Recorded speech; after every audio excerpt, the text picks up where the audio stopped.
All right, welcome everybody. It's 1 o'clock somewhere, so we'll call the meeting to order. And as we gather, we recognize and acknowledge the traditional keepers of this land with whom we share today. The Township of Southgate is part of the traditional territories of the Anishinaabe, Six Nations of the Grand River, Saugeen Ojibwe Nation, the Haudenosaunee, and the Saugeen Métis. The land that surrounds us is part of who we are as it reflects our histories. May we live in peace and friendship with all its diverse peoples. Madam Clerk, do we have anybody signed up for open forum? None today, Mayor Milne. Thank you. I need confirmation of the agenda as presented. Monica and Jason, any discussion? All those in favor? That is carried. Thank you. Is there any declaration of pecuniary interest related to any item of today's agenda? Not seeing one. If one should arise during the course of the meeting, feel free to declare it at that time. Delegations and presentations. We do have a canine control bylaw review is being presented by Paul Dre of Paul Dre Legal Services Professional Corporation. Would someone care to move reception of that report? Martin and Monica, all those oh, wait, we don't need to vote on it yet. So Mr. Dre, I presume? Yes, welcome, sir. And the floor is yours. Okay, great. It's great to be here in Southgate, and hello to you, Mr. Mayor, and the members of council and staff. Most of you haven't met me before. I do know Miss Lundy. We've worked together before in Wasaga Beach, where she was the director of legislative services and enforcement. So I have worked with her. So I'll just give you a little bit of an introduction. I was contacted by Ms. Lundy to look at your bylaw with regard to control and licensing and keeping of dogs and kennels in Southgate. I worked together with my wife, who is Karen Landry, and she's the brains of the organization. And we draft bylaws. My main role for municipalities is I do prosecutions. So at one time I did prosecutions for about 38 municipalities and government agencies, and I still do that. I'm sort of past my best before date, but I continue to do it.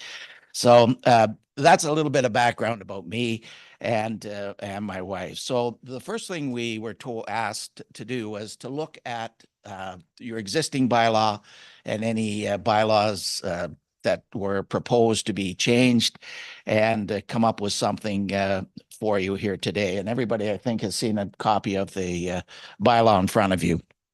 Things we were asked to review and update was one, bring it into conformity with legislation. There were quite a few things in your old bylaw that were there, but the legislation has changed, and we were asked to bring it into conformity with current legislation, which is a municipal act and all the acts that kind of regulates the Animals for Research Act, all the things that deal with dogs. So that's one of the things. The other thing that we were asked to do was to set out processes and clear processes with regard to dogs and appeals and licensing of kennels. So when somebody appeals it, how do they appeal? In the old bylaw, it had things like you could revoke a license. Well, the municipal act says you can't, other than for 14 days. So we took those things out and we put a process in that if somebody wishes to appeal revocation of a license and those type of things, that will be in there as well. The other thing we looked at, and I always look at it from the view of a prosecutorial standpoint, we wanted to make sure your bylaw was solid, that if you do have breaches of the bylaw, that when you go to court, they don't say your bylaw is a piece of crap and you can't get this conviction. So we looked at things, we put wording in that I believe will make it firm and better in court for whoever is doing the enforcement part of it. So that was sort of the overview that we had. Some of the new legislation that's in place now that totally changes sort of the landscape, and that is there's a new provincial agency called PAWS. I don't know whether you've heard of that, but it's the Provincial Animal Welfare Service Act. And PAWS now has taken over all of the responsibilities of the former OSPCA. There used to be an OSPCA Act that looked after cruelty to animals, and they were a charity. And basically a court decision said government can't delegate a charity to oversee regulation and make things arrestable and put people in jail. So they created their own act, and it's called PAWS. So what we did, we looked at your kennel bylaw and some of the things in there, and we brought it into conformity with PAWS. The provincial agency has standards for the care of animals, so that's been incorporated into your new bylaw. PAWS now, and it doesn't just apply to dogs. So, this is a rural community, and if you know somebody who is not treating or keeping their animals properly, or you have concerns, then that's not a bylaw matter anymore. It's PAWS, and penalties are up to 2 years in jail. Fines 130,000 to a corporation, 500,000, and a lifetime ban on ownership. So if you have those type of concerns, or you see those type of things in your municipality, it's not the bylaw department, it's PAWS you would go to. The other big change we made in your bylaw, and this is one from my experience and looking at other bylaws around, is you have dangerous dog provisions. And so when you say to somebody, "You have a dangerous dog, Mr. Mayor," right off the bat, your hackles go up and you say, "Well, it's a little Scotty. It's not a dangerous dog." So most places are taking that wording out of their bylaw. And so we've taken that out altogether. So now there is no dangerous dog designation, but there's a muzzle order. So if a dog bites or attacks, then it's a muzzle order. And under that muzzle order, you can put all the conditions you could for a dangerous dog, but now it's not called a dangerous dog. It's a dog that's either attacked a person or another domestic animal. And so what we did, if you look at the bylaw, and that's the dangerous dog provisions. I use the word dangerous dog not in the bylaw, but just in my explanation. It's in section 9. And if you look at that, what we've done, there's another act that deals with dogs and dog attacks and all the bad things that happen. And that is the Dog Owners Liability Act. And so there's 2 ways to proceed. And one is locally, you can do a muzzle order. And that is a very fast solution to dogs that are bitten or attacked. And in my line of work, I see awful, awful things that happen with dogs. The other thing I'd mention is that dog problems have escalated since COVID. And one of the reasons is nobody could take their dog for training. So now we have all these dogs that aren't trained, you couldn't take them to a training place because everybody had to stay indoors. So now we have all these dogs who aren't socialized and cause not just here. If you have problems, I don't know how many problems you have, but not just here, but all over the province. I'm getting more and more and more dog issues in court, dog owners liability. So what we did, rather than reinvent the wheel, was to take the dog owners liability definitions. And like I said, it's a dog that attacks or bites a person or another domestic animal, a dog that is a menace. And so you say, well, how could a dog be a menace? But I had a rural community where the mailbox is all, people go to the general mailbox to get their mail. And there was a dog that thought he had to guard the mailboxes. And so anybody who'd come, he would just run at them, bare his teeth, and he wouldn't let people get the mail. And so, he didn't bite anybody. He didn't really attack them, but he was a menace, and people couldn't get their mail. And eventually we got an order a muzzle order under DOLA, mind you, and also an order that he had to be on a leash when he was off the property of the owner. So those are some of the things. The other thing we set out here in the bylaw is a hearing process. So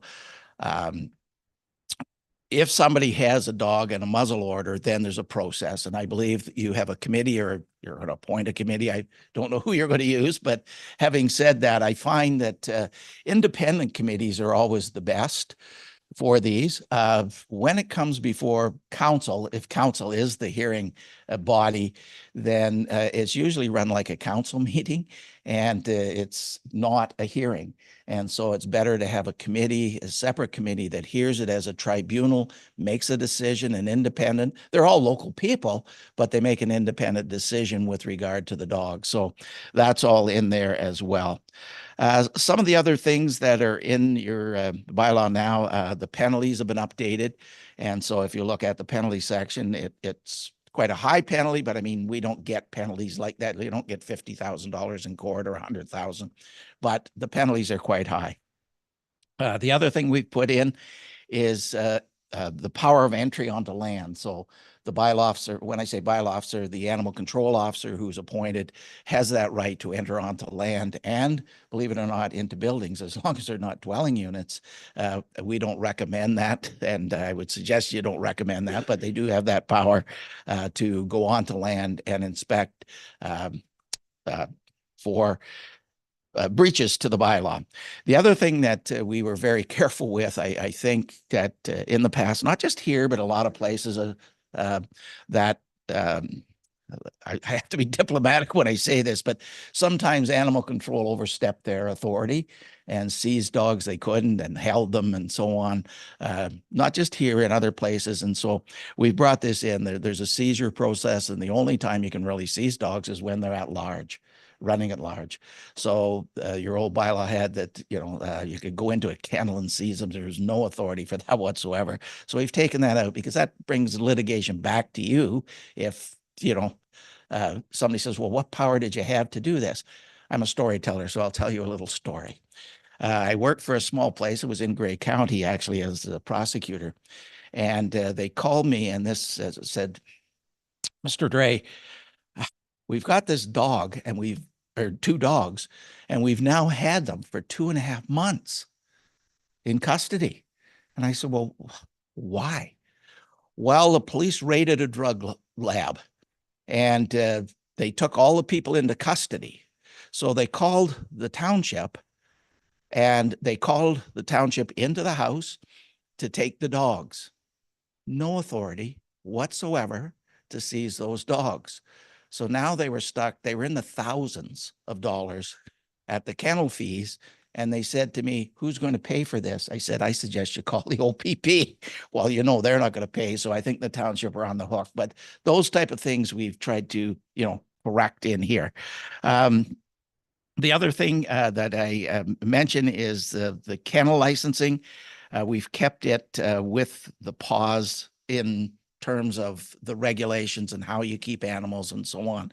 So it's in concert with pause. You really in a bylaw can't overstep, like you can't make conditions more stringent than the province. So we've tried to do that as well. The other thing, I don't know whether it's controversial or not here, but we've designated certain dogs. There's hunting dogs and there's dogs that work on farm properties and so on. We've made exceptions for those, and I think that's important. But the key here is that nobody can keep more than 3 dogs. If you keep more than 3 dogs, then you're into a kennel. So, and then there's licensing, and there's a whole bunch of stuff that goes along with that. So I don't know whether that's contentious or not. In some municipalities it is, but I bring that to your attention that was the consensus. And we didn't just come up with this, sort of willy-nilly. We worked with staff. We worked with Ms. Lundy, constantly through this. And then we went through a review before it got here. So that's the essence. I don't have any magic. I think most of you can read, so I'm not going to read you the bylaw. I've tried to point out the highlights. If anybody has any questions about dogs or bylaw or whatever, then I'm here to answer those for you. Well, thank you, sir. Certainly appreciate the report or the delegation. Does council have any questions? Barb. Go ahead. Barb. Thank you through you, and thank you very much. I read it thoroughly. I do have a number of questions based on our previous bylaw. I do note that we've always had that maximum 3 before it becomes classified as a kennel. So that was familiar. Okay. Under the definitions in the at-large section, and I apologize to staff, I didn't have a chance to share this in advance, but this is a really simple one. It says where consent is I think the word granted or given is missing.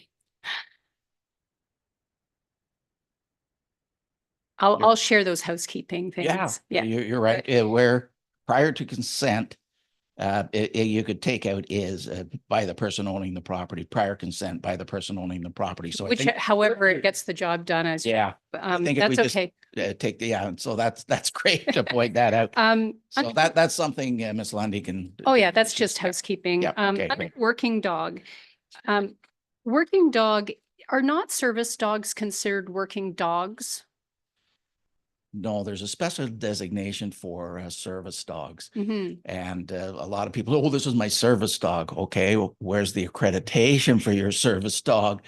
Totally different than a working Right. dog. And I did see that in the Yeah. definition, but down at the bottom where it says working dog, I just wondered if we should also include service dogs or guide dogs as working dogs.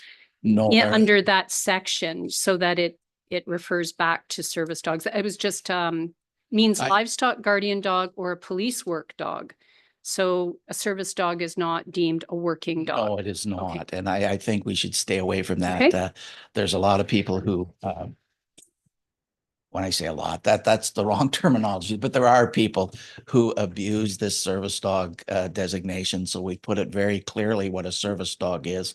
I've never had a police dog sort of question. The police are there, they have the dogs, and it's a working dog. So I have a number, Yeah. but I'll just do two and then I'll swing back. Under our previous, so I understand the definition of person and owner has been included. Yeah. In our previous bylaw, it talked about responsible person, and I don't see a level of definition in either of those persons in control of the dog that is responsible. So we had a definition, responsible person being an individual or person that is capable of being in the care and control of a dog or the owner. And I'm going to refer to, young teens who their responsibility is to walk the dog after school or, and they have control, but they're a minor. So should there be any reference to the ability of the individual who can control the dog? usually that goes after there's a problem, and then you can put that on your muzzle, like in your muzzle order and or DOLA. I've had some terrible incidents where, an older lady was looking after her son's dog while he was on holidays, and it was a bull mastiff. And there was a video of it, and it just twisted her right around and pulled her down the street and attacked the lady very seriously. And she just couldn't control it. To put it in there, like responsible is a word that is, it's sort of open-ended, isn't it? Like responsible. Well, I think it was clarified. It's that they are capable, physically capable of being in the care and control of the dog. Okay. We can, Just something to think about. we can look at that and maybe incorporate it into another, like physically capable, because we can say you're not physically capable of doing this, but responsible.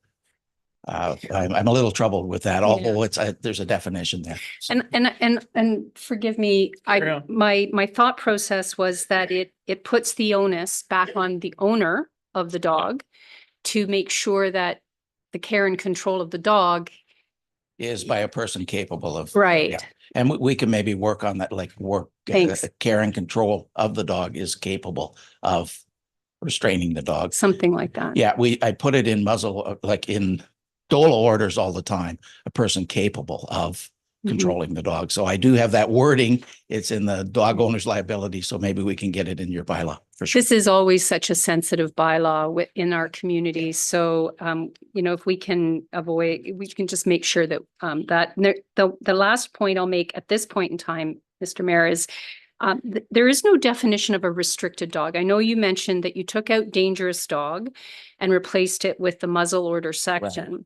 But in the previous bylaw, it defined what a restricted dog was, and you mentioned bull mastiffs or a pit bull terrier or American pit bull or a pit The- bull or a Staffordshire pit bull. We had that in the previous bylaw. They Are are- they no longer restricted? Yes, but they're restricted under Dog Owners Liability Act.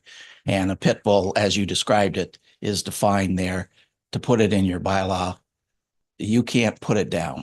Okay. And so, I mean, No. the restricted dogs in Ontario are pit bulls, Staffordshires, and so on. If they're found now, they're a dead dog. Mm. Like there's no keeping them. There's no grandparenting them. You cannot have pit bulls Right. in Ontario. And the absence of that in our bylaw, Yes. is that not, we factor in sometimes these are educational tools as well. So you're saying it's not necessary to have in the bylaw? Well, it's not necessary, and I don't think you it's not within your power to restrict. It's the province, and the province has made that restriction, and the province have put it in the Dog Owners Liability Act. Okay. So it's one of those paramountcy things that it's in DOLA, Dog Owners Liability. It's very clear in there, and there's also new regulations with regard to pit bulls in the Dog Owners Liability Act. And I don't believe you need it in a bylaw, and it's really not a bylaw matter. Okay. Pit bulls, once they're established a pit bull, then they're to be seized and held, for a period of time and destroyed. So, Okay. Thank you. yeah. Okay. I'll pause and let someone else speak for now. Thanks. Pause. That's it. Ironically, Jason and then Joan. Jason. The one thing I had a bit of an issue with, I wondered how we compare other places, entry into outbuildings or land. It seems a bit far reaching to me. I don't know, maybe that's. well, the municipal act allows for officers to enter onto property to inspect to see if a bylaw has been breached, and that's the power of entry. Some councils feel that that's, overreaching, but I think, I've had it before where I make this presentation. If you don't have that and you say, oh, well, leave a card and make an appointment and all those things, if they don't, and then there's a serious incident, then the municipality's, sort of on the hook that they didn't do something right away. So, and let me just go to that section. That'll be, sorry. Do you have the section or? No, I couldn't find it either. That's why. Okay, let me look. I had read it, but. Yeah. Let me just look here.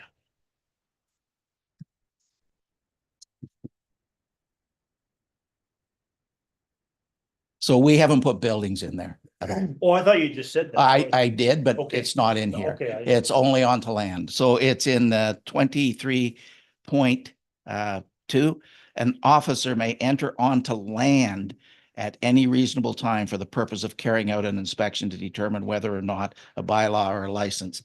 Where they would have the power is if they're licensed by you, then they could go into a kennel and inspect the kennel.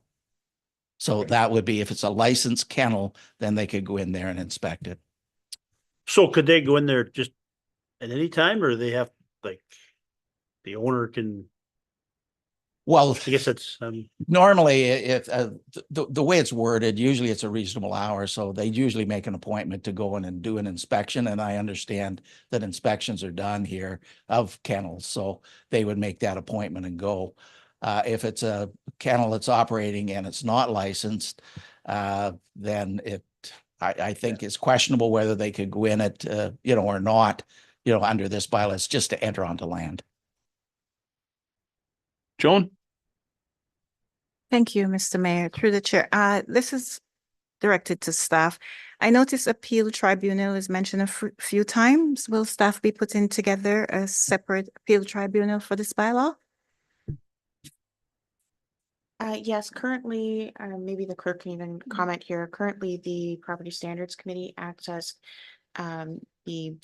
we're calling it something different. That's what the difference is. It's a dog or a muzzle committee, but it will be called an appeal tribunal. And the difference is, as Paul kind of alluded to, is that it needs to be ran as an appeals hearing rather than more of a committee and and different processes. So process is important for the reason they're coming to appeal their muzzle order. Okay, thank you. I asked because I know like for some other municipalities or cities, they do have an appeal tribunal, which is a newly thing that is formed to deal with these kind of stuff. Okay, thank you. And you can, just to expand on that, you can have, like right now, some members of the Committee of Adjustment, if you feel, council feels they're, good, good people to do this, but you can form an appeal committee separately. My recommendation is that it be formed as a tribunal and not council, because council has more important things to deal with than these hearings, which sometimes get out of hand.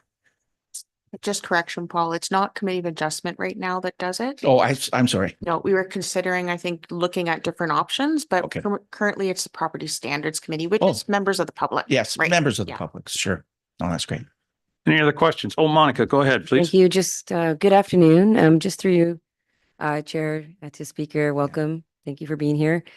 With regards to just a point of clarity, with regards to person who has 3 dogs, that's the maximum for personal, and then 25 is the maximum for kennel. That's correct. I Okay, believe, yes, in your bylaw. in the bylaw. Okay. Yes. And just to the point of Councillor John, with regards to the appeal tribunal, I had a question for that, which I believe may have been answered. What would be the scope and duration if we were to look at training? This might be to the CAO, that would be required by the appeal tribunal members, and who would be essentially responsible? And just to add on to that, if there would be financial implications and what those would look like. Dina? Just trying to get this correctly. So there will be training, and I think it's important to have additional training with a new bylaw and with some of the provisions that are put in place for the appeals tribunal.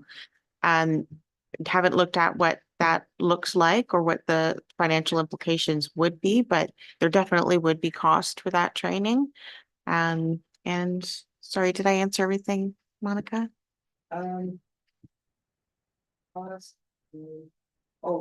So because that's being put together, we wouldn't understand exactly right now what the scope and duration would be until Of the that's looked at. training? Yeah, Yeah, I don't know if Paul could comment on what typical training would be for like duration, if whether it's 2 or 3 days or something like that. For the day. committee, yeah. 1 day. Trying to keep a committee focused for 2 or 3 days might be a little difficult. It's usually a matter of hour, like I would say about a 6-hour, training to go over the tribunal, their powers, a script for the chair, those type of things. I provide that. So I'm not trying to get business. So I'm not trying to do that. But having said that, I just did one in Wellington County for all Wellington County on Committee of Adjustment. So all the Committee of Adjustments came, and I did one for Property Standards Committees. And what they did was make it a county-wide, so everybody contributed and paid for my cost. I shouldn't say this publicly, but my cost would be under $2,000, for the training for the day. And they had 40 some people at the last training session, which was just a few weeks ago in Guelph-Aramosa Township hosted it, but we had every a municipality in Wellington County sent either their Committee of Adjustment members and or their staff. So that gives you some idea what you can do. and just a follow up. Go ahead. Thank you. Just one question. This might be a little bit contentious, but with regards to mandatory training and insurance for licensing requirements, has that ever been something that has been considered to have specific type of breed of dog? In terms of the kennels, Kennels or even personal. So there are sometimes specific breeds of dogs that homeowners have that may require some additional or benefit. I'm thinking about driving, right? Like when you have a mandatory driving license and all that type. I don't know of any in any place that have those, but if you have a muzzle order that you're placing on a dog and the person says, well, I'm going to be taking it to training, or I'd like to, you can put that in the muzzle order that the person you know, attend training courses or complete, not attend, complete a training course, you know, and you can put those conditions that's been put in here. You can put that as part of the decision of that tribunal. So if they feel training would be appropriate, and you can also make a time that lots of times young puppies, you know, are jump on people and bite and do things that are bad. And you can put on, like, the training takes place and the muzzle order is for 2 years or 3 years. Usually they're in perpetuity when a serious bite of an older dog. But having said that, sometimes for puppies, when I say under 2 years old, that they, you know, can make those conditions, but that's the committee can make them. That's based on when that would be formed. That's Committee. exactly. Okay. Yeah. Thank you so much. That's the old dogs. You can't teach them new tricks. So you can't teach an old dog new Right? tricks. Yeah, your parents told you that too. Jason, Just wonder, like other bylaw, is this just complaint based or is this, I'm sorry? like, is this complaint based or is it, can Oh. bylaw just walk? No, Yeah. you're speaking to me. I just draft them. Yeah, Your well, I guess I don't know policies, who that got- would be to Miss Lundy. Yeah, Every place has different policies, and I would say in 90% of the places that I do prosecutions for, it's on a complaint basis. It's not proactive enforcement. They don't go around looking for dogs to, you know, try and seize or whatever. yeah, no, I just Yeah. want to make sure because when you Yeah. brought up paws, there's been a lot of cases with them already. Like if you get the wrong bylaw officer and we don't even know some of ours, it's this company we've hired, they could be a, you know, bit of a wacko, I guess I'll put it that way. And and go after somebody. So as long as it's just complaints. Yeah, I think that's, I'll let Dina speak to it, but generally it's on complaints, and the same with paws. They do not go to properties looking for, you know, cruelty to animals. Somebody complains about it and then they go as a result of a complaint. So I would assume it would be the same here, but go ahead. Yeah. That's absolutely correct. It is on complaint and even though our municipal services, we don't know them individually, they act on our instruction. So they follow our instruction. And if we said that we are complaint basis, that's what they follow. So we're responsible to ensure that they know what our practices and policies are. So. Barb? Thank you. I would like to follow up on a couple of things. I'm not sure, but I'm gonna feed off of Councillor Singh Soar's comment about, is there a licensing for breeders?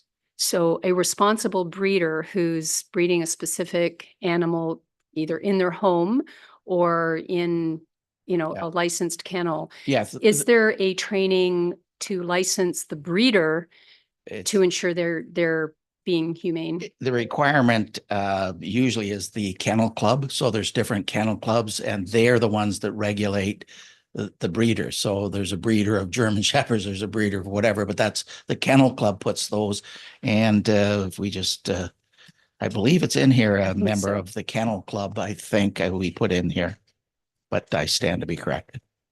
Help me out there. Pardon me? Yeah, Canadian Kennel Club. That's it. Yep. And it's not coming up. And the other, while we're looking for that, I didn't come up in my search. With regard to complaint-based that Councillor Rice was mentioning, if the canine control officer was out doing an inspection and sees a dog at large, they don't have to wait for. Oh, hell They no. don't, no. No, like dogs. No. Sorry for the hell. Never No, heard that if you- before in here. If you, no, if an Right. officer sees a dog at It's- large, then Exactly. they seize it. And there's a few reasons for that, obviously, for the safety of the dog, so it doesn't get Yes. hit by a Out on car. the road, yeah. Yeah, there's all kinds of, reasons for that, but Right. that's, and then even if a citizen, and I've had that quite often where a citizen gets a dog at large, Yeah. a friendly dog, it's not vicious. And they just, tie it up and call the municipality and say, we've got a dog here. We have no idea who owns it. Canine, like your contract would go and pick it up Right. and then try and find the owner. So I have 4. Carry on. Thank you. 2.17, the Just I'm one just second. gonna, Dina? sorry, just to interrupt for a second, I did find where it has the Canadian kennel, so 13.6 F. As someone who operates a kennel must adhere to the guidelines of a code of practice for Canadian kennel operations, but if that helps. Thank you.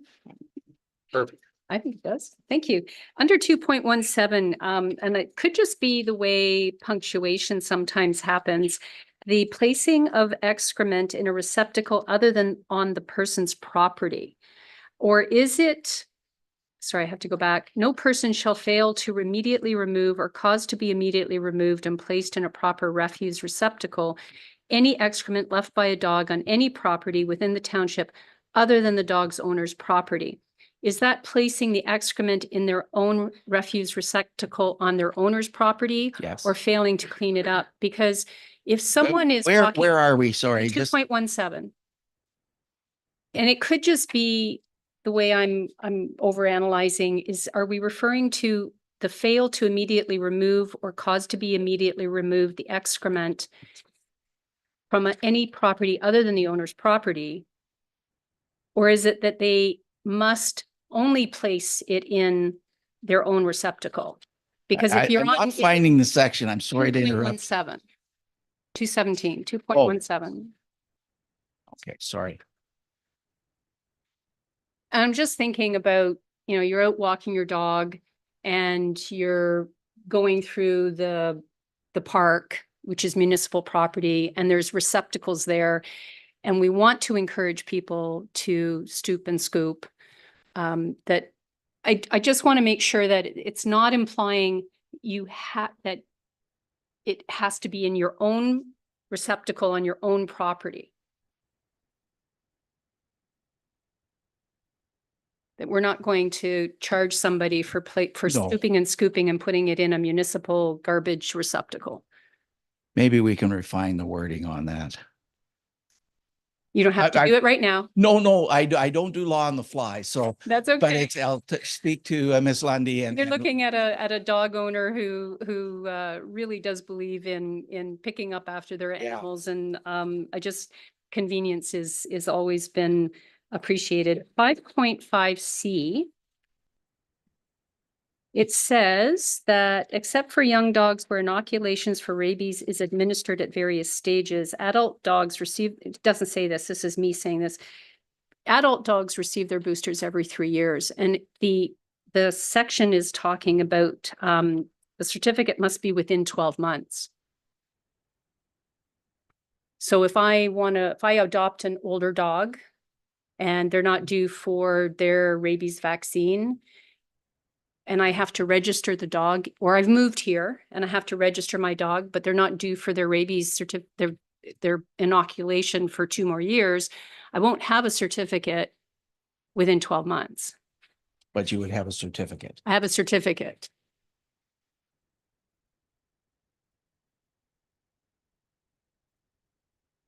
When required by the chief building Yeah, no, official, I got it. certificate signed by a practicing veterinarian that the dog has been inoculated for anti-rabies vaccine within a period of 12 months. But an adult dog, a mature dog, is only every 3 years. And I just, But you get that, I have a dog, so you get that certificate that it has been. but it like- could be 24 months old. Yes, and so this needs some refinement. Thank you. Okay. 8.6. Okay? And again, I apologize. I No, that, didn't get to send it in advance. Animals for Research Act. yes, I have a problem with that. We've always tried to rehome dogs in our practice. So the dog hasn't been claimed. Every attempt to find the owner has failed. The dog can now be rehomed. If the dog can't be rehomed, there are, euthanasia issues or shelters that the dog can go to where they can be adopted out. Can you please clarify for me that the provisions of the Animals for Research Act doesn't necessarily mean we're donating dogs for research? no, what? We're very sensitive about our canine bylaw Yes. canine bylaws The, here. the Animals for Research Act is the provision that allows the pound to euthanize dogs. They're not used for research. That's the act that allows it, that Okay. they can be euthanized. With the cadavers, maybe they use those for research. I have no idea, to be quite honest. But Okay. having said that, the Animals for Research Act is the act that allows the dog, or pardon me, the pound keeper to keep the dog for a period of time. And if nobody claims it in all attempts, but that's strictly policy. You guys can, decide that it's going to be, however many days, but generally they provide for that time period in the Animals for Research. But there is no Okay. research on those animals. They don't go anywhere for research. Okay. That they, unfortunately, like if nobody claims them and so on, they go to doggy heaven. Yeah, well, and I understand that, and it does talk about that. Every attempt has always been made to rehome an animal if the owner cannot be located. Right. And Even- it's kind of silent in here, but we want people to understand that our goal is, the welfare of the dog. Right, for sure. Okay. One last one, I think, one last one. Boarding and breeding kennels. My question was the annual veterinary inspections. It doesn't appear, it may be silent or implied that there's annual veterinarian inspections and a requirement that the animals in the kennel have annual veterinarian follow-up. So sorry, annual inspections by the canine control bylaw for the licensing of the Right. kennel, but also that the animals have proof of veterinarian care. Is that a requirement under the Canadian Kennel? Maybe that falls That- under that act? That I have, but I believe you have we put in a require, because this was a discussion we had with regard to. Maybe I missed it. It was a big bylaw. It's a big Yeah, bylaw. no, it is, Right? but if you can help me, Thanks. Ms. Lundy, with regard to that, because I know we had discussion and we said, are we going to ask for that, the veterinary's approval of the kennel? And I think that was determined we were. I'm more concerned about the welfare of the animal, so they're getting the proper care, and it does mention it in various sections. But I'm not sure it actually speaks to annual inspections of the kennel itself. Annual inspections of the kennel, well, in order to get a license annually. Oh, so it's renewable annually. Every year, yes. Oh, perfect. Thank you. Yeah. Okay. Okay, I'm done. Thank you. Alrighty. Chair, and thank you for. excellent. Martin, and then Monica. Thank you. In the muzzle order, 9(2)B, page 14. In B, it says, at any time when the dog is in place other than the property of the owner, the following shall be required. The owner shall muzzle the dog. When the dog is any place other than the owner's property. And then it goes down into C, the owner shall have completed and provided proof to the officer within 30 days of issuance of the muzzle and control order that one, a microchip implanted in the dog, and or two, have the dog sterilized. I have no problem with the basis of that. I'm like Bob Barker. If you have a pet Yeah. and you don't want puppies or kittens, get it spayed or But neutered. the sterilized doesn't, you have to go back to the start of that. An officer may issue a muzzle order where a dog bites and attacks, and it's a may. So all the conditions that are there are, you could put them on if the committee wishes to put them on, but it's a may. Yeah. So okay. the sterilizing is, I would be, if you have a dog for breeding, you don't want it to be sterilized, but that would be a condition that the committee would decide, and it says may, it doesn't say shall. Oh, okay. So I know that came up in our discussion with the township, and you have to kind of go back to sort of the original that says may. With that being said, though, in C, it says the owner shall have completed and provided proof that 1 and 2 or 2 could have been done, doesn't it? Am I reading it wrong?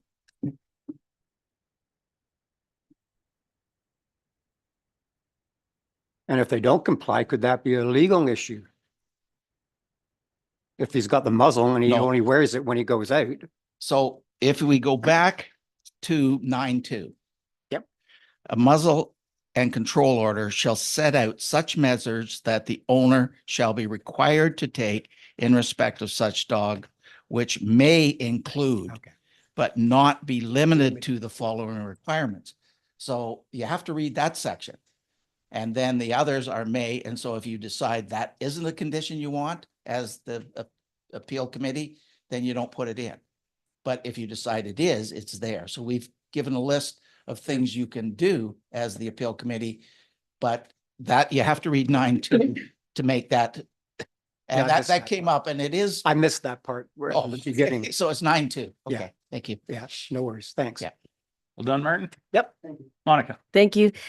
Just through you, Chair, to Speaker again, just taking hold of your legal expertise. My understanding of statutes that are created on a municipal, provincial, and federal level is showing that there's broad principles that would be implemented, and that's where bylaws come in. So the bylaws would implement the broad principles of these statutes. I think I got that right. So with that in mind, is there ever a time where bylaws that are made that may overstep statutes, that those could ever take precedent? Meaning that we need to make sure that our bylaws are always in line with the statutes. They have to be in line and it's paramount. See, I teach quite a bit with enforcement and, you know, with the councils, and I say, you know, the township of Southgate decides they want to make a bylaw to make cocaine legal. You can't, because there's a federal, it's regulated federally. And so you decide that you want to put a higher standard in the building code than the building code. No, there's a building code of Ontario and you cannot supersede that. The test that came legally, the test was one with regard to spray of lawn spray, and it came out of Quebec and it was challenged. Could a bylaw supersede, you know, the provincial legislation? And basically what it said, it didn't supersede it. It worked in conjunction with it. And so they determined that pesticides, you know, and things you spray on your lawn, that you could pass bylaws with regard to that. But that was a test case. So if it's not, if the paramount, the legislation is provincial, federal, then the municipality can't override that and make more stringent conditions. Having said that, there are some things in the Municipal Act that say you can. But, you know, like there's only a couple where they actually say that the municipality can make more stringent rules than the provincial regulation, but it's set out specifically for something, not dogs. Perfect. Thank you for that stipulation. And one more quick question, just through you, Chair, to our communications. Hi, Graham. Not to put you on the spot, but just wanted to ask, with all these changes, very important bylaw change amendments that are occurring, is there a communication plan that's kind of been swirling, possibly to relay this to the public, and a way to also garner feedback?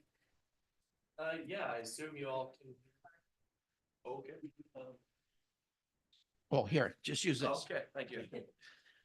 Yeah, just to add to that through the chair, there certainly will be communication done on matters that are of the public interest.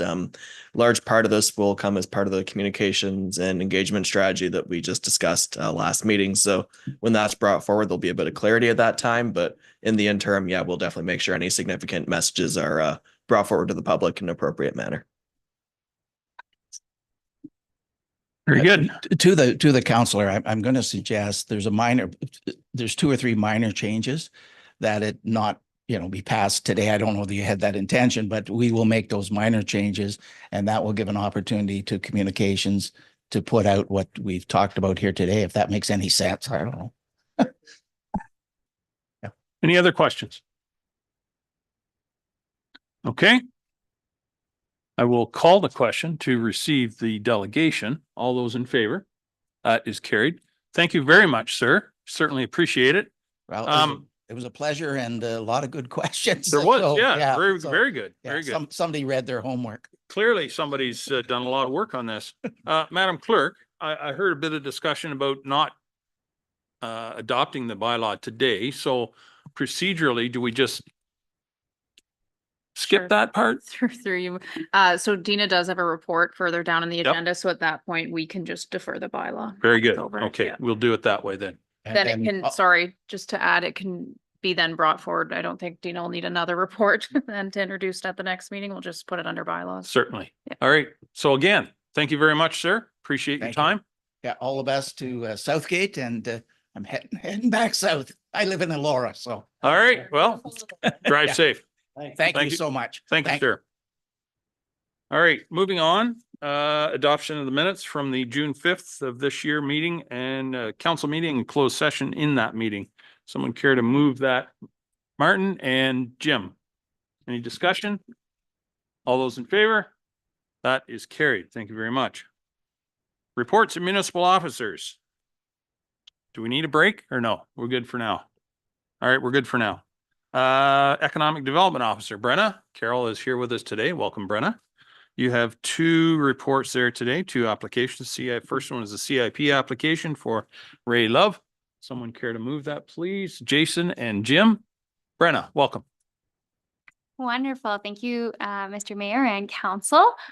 Today I'm presenting two reports. The first one for CIP application is from Ray Love of Love Sweetness Maple Syrup. And this amount from the Community Improvement Plan would be to upgrade his Sugarbush Laneway of his property on Gray Road 109 in Holstein.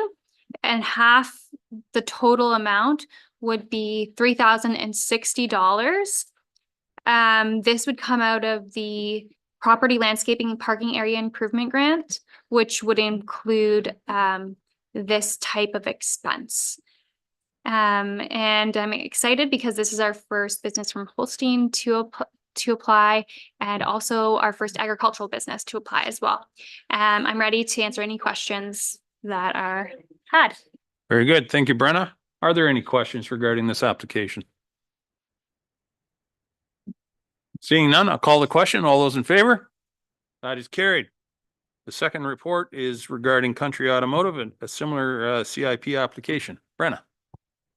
Wonderful. So this is also a very simple application, as it only applies to one stream of the grant. So that's the facade building and signage improvement grant. And this is for Country Automotive, which is on Highway 10, just outside of Dundalk. Great, because it will be visible to a lot of people passing by our community. And this is for the amount of $2,305, which is half the cost of replacing the signage that would be affixed to the facade of the building. If anyone has any questions, I'm happy to take them. Thanks. Thank you, Brenna. Are there any questions? Barb? Just one question, and it's more in relation to the community improvement plan. When the businesses, don't get me wrong, I'm supportive of this, but I just wondered, how do we get the word out that look what this business has done? Or, you know, are they sharing that information so that other businesses and in the community can see how the municipality is working with businesses? That comes in that communications piece. You know, how do we tell the story? Brenna? Well, it's been great so far. We've been able to share this word with a lot of businesses through our business retention and expansion program. We've also shared the picture of the credit union, which was the first to receive the grant, in both newspaper advertisements and social media advertisements.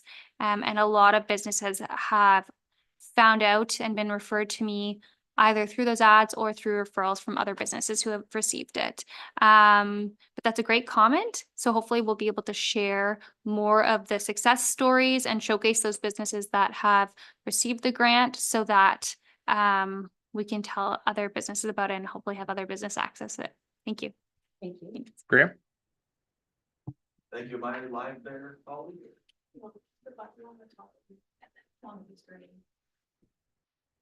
There we go. That's better there. Perfect.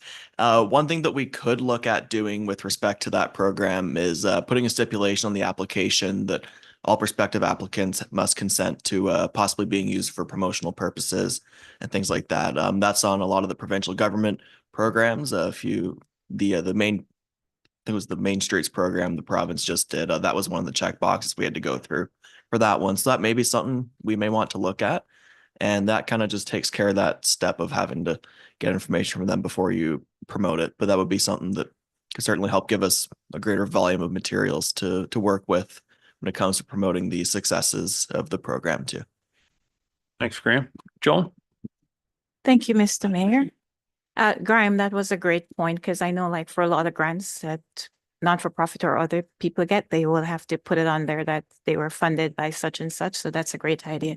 And also, Brenna, for Country Auto, it's really good because it was kind of hard to see sometimes when you're passing, and I've been there a couple of times. And also for the other businesses that are improving the front, it's really going good. So that's a great job. And I know you go out to all these stores and establishments and speak to them. So yeah, thank you.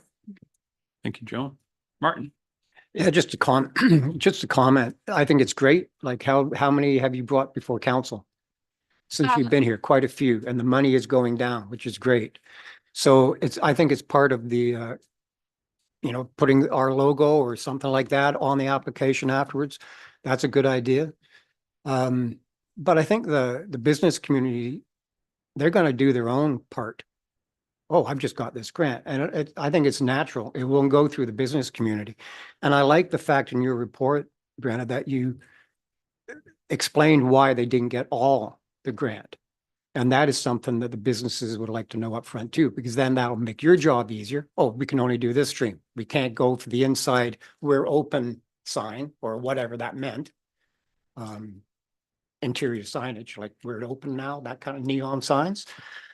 And it gives them a heads up of what they can do. So I think it's just Thanks, good, Mark. good idea. Sorry. Oh, no. Good. problem. Thank you. Yep. Brenna, did you want to respond? Are you good? No, that's all. Thank you so much for your comments. Appreciate Okay. them. Any other questions? Jason? Just going back to Graham's point about putting that in there as a stipulation. We have a large Mennonite population that don't like pictures taken or advertising. They probably won't go for this grant, but I've actually mentioned it to a few of them. So I don't know. I'm a little leery on that, putting that in there. So just a comment. I would just say that the township would be respectful of our different community members. Yeah, I think we would ensure that we don't post any pictures of the Mennonite community because they don't partake in that. Yeah, I'm sure we can be very sensitive to those types of issues for sure. Any other questions? Did I get a mover and seconder? Really? I didn't do that? Never done that before. Mover and seconder, Martin and Joan. Thank you. Any further discussion or questions? All those in favor? That's carried. Thank you, Brenna. Public Works Manager Jim Ellis has two reports, or one report and a bylaw regarding the Proton parking lot and the Kozlowski, did I say that right? Agreement. So Jim. Oh, wait, mover and seconder. See, almost. Barb and Jim. Jim. Good afternoon, good people. It's taken a little work to get this agreement to council, but I believe both parties are on side. It does, for 47 Proton, give some parking spots allotted for their purposes with signage. I don't know if council's aware, the parking lot was paved Monday and the lines were painted yesterday, back open. Yesterday afternoon, the EV charging stations are up and running, so we'll be bringing along a policy regarding EV use and, no parking in those slots or whatever, and the infractions involved if you are not a UV parked in those slots in the next council meeting for comment. And Yeah, it's good to have this project finally accomplished, so. I know a lot of people have been looking forward to this. So it's a good project, excellent project. Any discussion, questions? Joan? Thank you, Mr. Mayor. Jem, just a quick question. I know number 6, the township agrees to provide 7 designated parking spaces, but I'm not too sure if I saw it anywhere in the bylaw. Correct me if I'm wrong. How many parking spaces in total we will have there? Good question. I think there were a couple that were reduced. We took one away near the horse shed just for liability issues with horses coming out of there, maybe a little bit tight. But if I go off the numbers off the diagram here, probably about 30 plus. Thank you. Very good. Barb?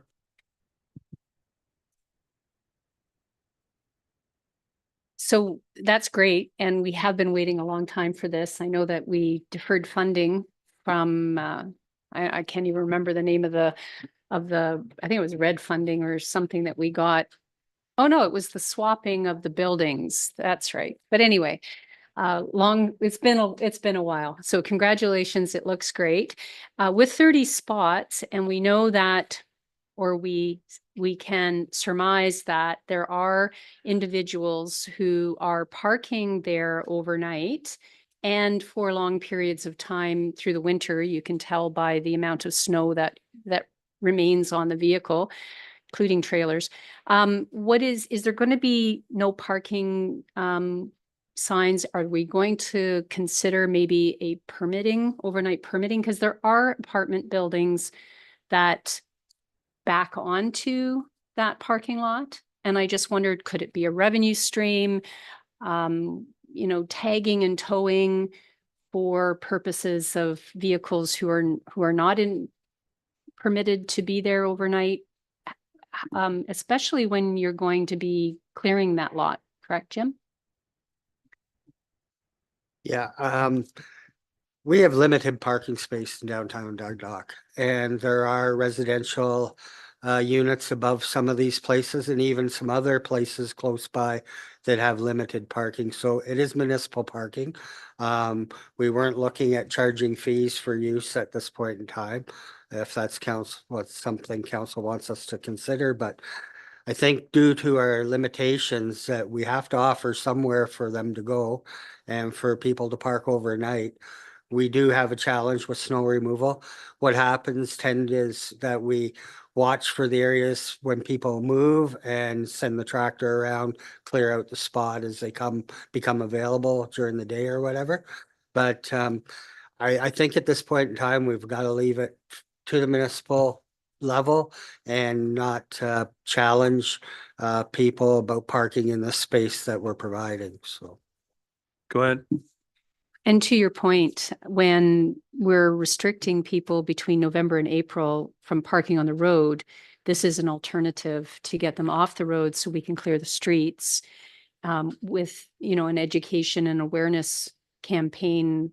Obviously, it's always helpful and we've got to clear the parking lot at some point. So I'm glad that you're thinking about those options, and it is an alternative for people to park than on the street.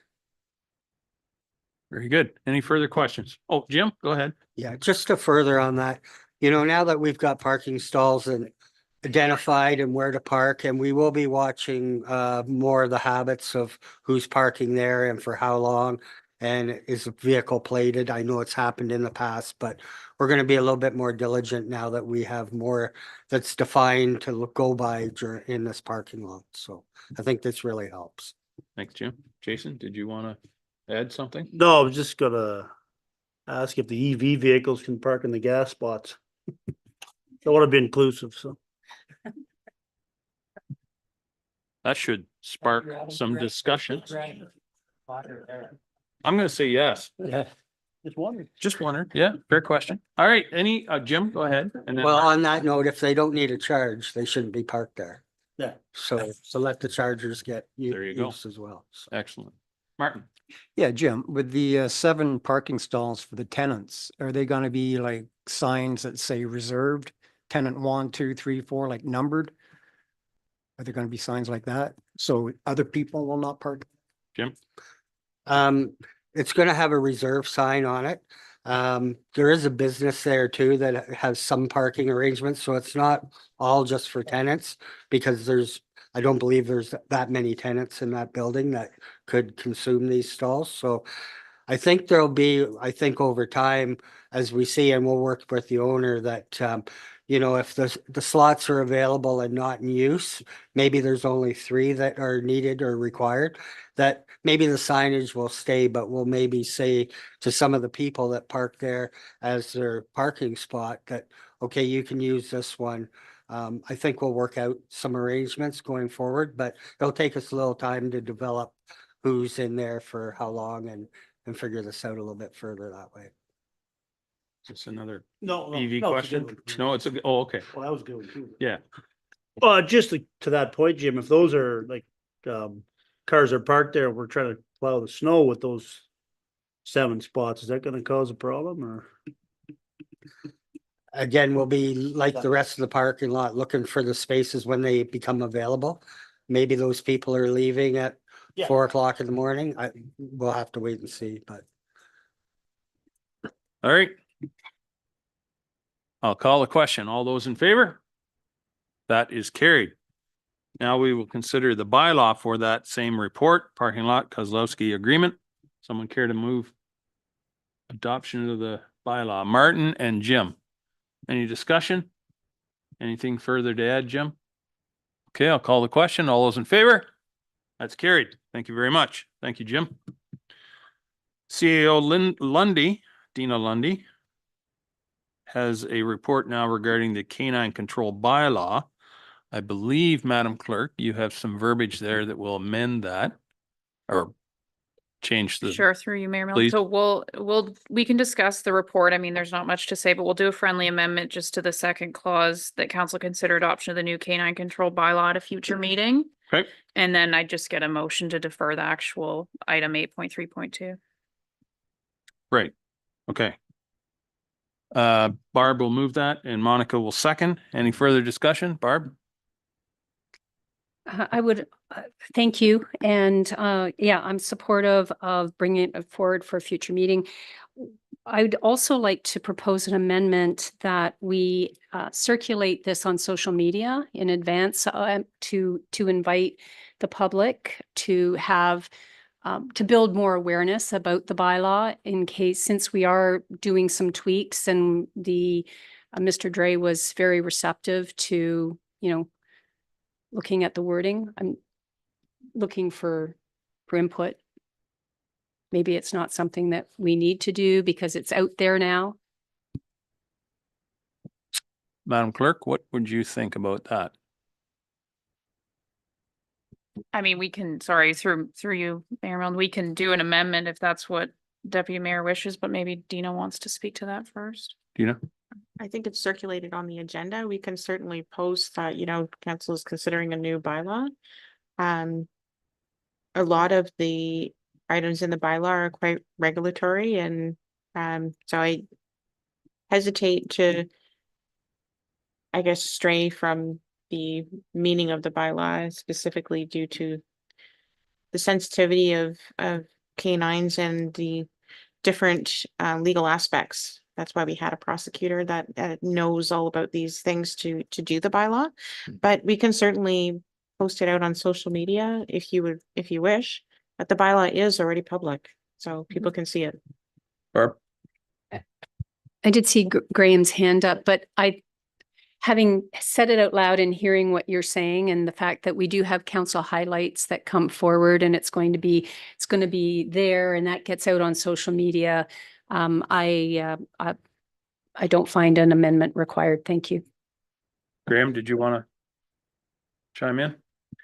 Yeah, that was exactly what I was gonna mention, is that the council highlights does kind of help us push that and maybe not shine too much light on an issue that is very regulatory and statutory in nature. But I can certainly make sure we make note of that as well. The posts have been getting good feedback thus far, so I think that's a good way to bring that out. Okay, thank you, Graham. Any other questions? Jason? Just wondering if we could get some details on what the training might cost and stuff. Or the training for this tribunal and stuff before, if we are gonna defer it, or, yeah. That's what the Um, motion yeah. calls for. We Yep. certainly could. I think Paul was pretty accurate in what he was stating, and it would likely be Paul doing the training. Appreciate his frankness, to be honest. I worked with him for a number of years as our main prosecutor, but what he didn't also say is that he actually sits as an adjudicator for many municipalities on these dog tribunals. As you know, we don't have administrative penalties here, so we can't have a body like him that sits as a kind of an adjudicator that does that. And that's why we have to have an appeals committee or an appeals tribunal. But I think what he stated there was probably pretty accurate, and we could potentially look to other municipalities to contribute as well. Okay. Any other questions? Okay, so do you want to just read that again, Madam Clerk, just so we're clear on what we're voting for? Sure. So this one is be resolved that council receive staff report CIO 2024-013 for information, and that council consider adoption of the new canine control bylaw at a future council meeting. Thank you. Okay, all those in favor? That is carried. Thank you. I'm not sure we need that. It's a little redundant, isn't it? Because we've already passed a motion to defer it. It's on the agenda though, so we should defer it off. Do you want to arm wrestle Just for to it? make it procedurally perfect, like we always I'd do. lose to you, but I think I could beat her. Just a contract. All right. So if you're deferring, you defer to a specific meeting. So if we're I would say refer, Defer. but it will likely be at the next meeting. But All right. just to keep it safe, we'll say refer. Very good. So the Barb will move that, seconded by Monica. Thank you. So the motion is to refer the bylaw to a future meeting. All those in favor? That's carried. Thank you. Glad it didn't have to arm wrestle. Thank you, Dina. Next report, the plural, is from our HR manager, Kayla Best. The first one is the personnel policy and benefits. Someone care to move that, please? Joan and Jim will move that. Thank you. Kayla, welcome. Thank you. Good afternoon, everyone. This report is coming as a result of something that was approved through the 2024 budget, which was an increase in our health benefits, including dental benefits for 2024 for full-time employees. So as a result of this, we had to update our personnel policy. While I was in there, I made some other updates just for cleanup. We did move quite a few things over to our HR policy manual, which is now a separate document that just provides a lot more detailed information for people in the different sections. The other change in this is part-time employees do receive the healthcare spending account. So we're just proposing that we change that to a set $700 per year and remove the COLA from that. And we'll review that amount every year or every 3 years, sorry. And I'll take questions. Excellent. Thank you, Kayla. Are there any questions? Jason?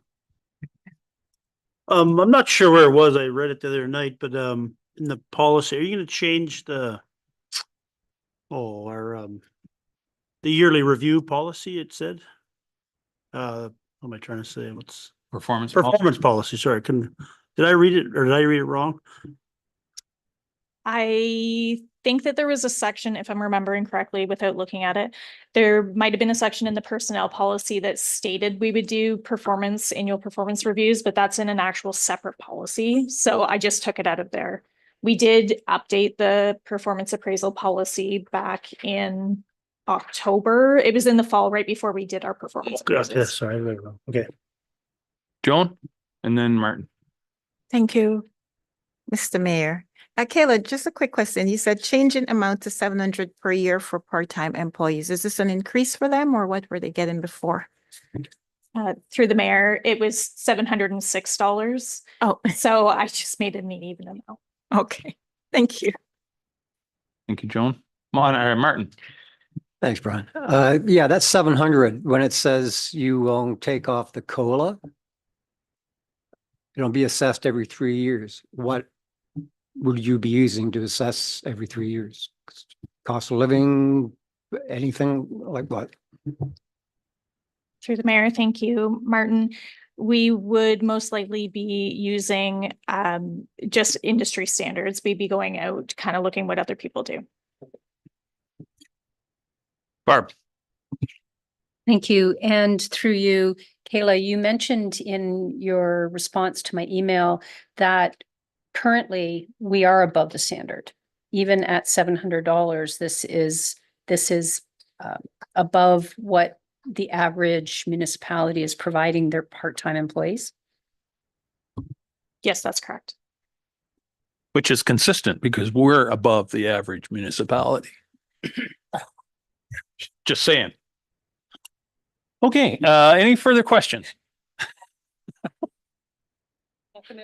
All right, I'll call the question. All those in favor? That is carried. The next report is regarding the mileage rate that is paid for personal vehicle use. Mover and seconder, please. Joan and Barb. Kayla. Thank you. This report has come as a result of the county reviewing how they do their mileage policy. We have always followed the county's mileage policy from what I can find from 2008 at least. I read through the county's report and then did a little bit more research and found that we should be using the CRA reasonable rate. And this is really just to start following those rules. Thank you, Kayla. Any questions? Barb. Thank you. Through you and to Kayla, thank you again for responding. Could you just elaborate? We don't have to do anything other than the rate is going to change on our reporting. And should at any point in time we hit that 5,000 kilometer mark, something staff will trigger, but that form that's in there is for employees who use their vehicles for regular business. Yes, through the mayor. We will track, sorry, the two questions. So the first one, staff will track, we're hoping through our payroll system. And if not, if it won't automatically do it, we'll run reports to ensure that we catch somebody at their 5,000 kilometers to change the rate. We haven't quite looked into it until it becomes approved. And for the second one, yes, that form is for people to report their personal mileage on township vehicles. If anybody uses their personal mileage on township vehicles, then that's considered a taxable benefit. So we need to track that, and that's what that sheet's really for. Very good. Any other questions? Okay, call the question. All those in favor? That is carried. And the third and final report from Kayla is regarding a policy number 22, vehicle use and safety policy. Someone care to move that, please? Monica and Jim. Kayla. Thank you. This is just the policy to follow the mileage rate change. Oh, okay. Well, we can do that. Right, there it is. Says right there, bylaw. Any other discussion? I'll call the question. All those in favor? That's carried. Very good. Thank you, Kayla, for those. Next is our Strategic Initiatives Officer, Graham Taylor. He's got a report here regarding Customer Service Standard Project Charter. Someone move that, please. Martin, thank you. And Joan. Graham. Thank you. Yeah, so quite similar to last meeting, this is kind of a project charter outlining how we're going to bring forward a customer service standard for the township. So what a customer service standard will do is that it's a little bit like a policy, but it's a little more operational than just a policy is. So it'll outline levels of service expectations for both residents, staff, and even for you as counselors alike, just so everyone's familiar as to what expectations are for responses to service, levels of service, etc. And then it also goes into how we're going to develop this as well. You'll notice we chose not to go public for this one with consultation. The reason being is that if you ask people, would you like to be served in a faster manner than you are, they're almost always going to say yes. So given that reality, it's kind of a forecasted outcome of a consultation, what it would look like. So we really focused on internal measures that would help us understand our customer service processes as a whole. That's going to include one-on-one interviews with certain managers that have customer-facing facets in their departments, as well as others that may interact with the public quite frequently. We're also going to look at our capacity as an organization, and having gained experience with this in the private sector, we're going to certainly look at total number of hours that our staff are able to provide customer service, the volume of certain matters that come in, and then develop expectations based on that for things like emails, other forms of correspondence, and how they get responded to, certain like changes of address or things like that as well. So what this really does is it kind of outlines a policy as to what we commit to as an organization with customer service standards, as well as gives some standard operating procedures for how those will go. So standard operating procedures, also known as SOPs, they are basically outlines on how key performance tasks are achieved. An example could be, say, council and I were to decide to make a pizza, for example. We would outline step by step how that gets done, from the very basics of shopping for ingredients to the preparation, the conditions, and then the assembly of said pizza. A very basic example, but I think it illustrates the point quite well. So it's not as a way to micromanage staff. What it is it gives staff expectations of this is how this is to be done, whether it be again, response to correspondence and sticking to key messaging, or serving someone at the front counter of the municipal office, and where we retrieve information from. And it really, the outcome is to reduce errors. That's what this drives to do. I'd note that the CAO identified this to me as a project that is something that we really think that we're certainly hitting targets with customer service, but there's always room to do better. And this is just an example of us inwardly looking at our roles day to day and putting the resident, the customer, putting them first in that regard. And so really looking at how we can improve service. I'll also say that we'll look at certain service modernizations if they're clearly identified in this. We're not going to go doing a full service delivery review. That's a different process. But if some clear low-hanging fruit, so to speak, were to be identified, we would maybe look at that as a part of this process as well.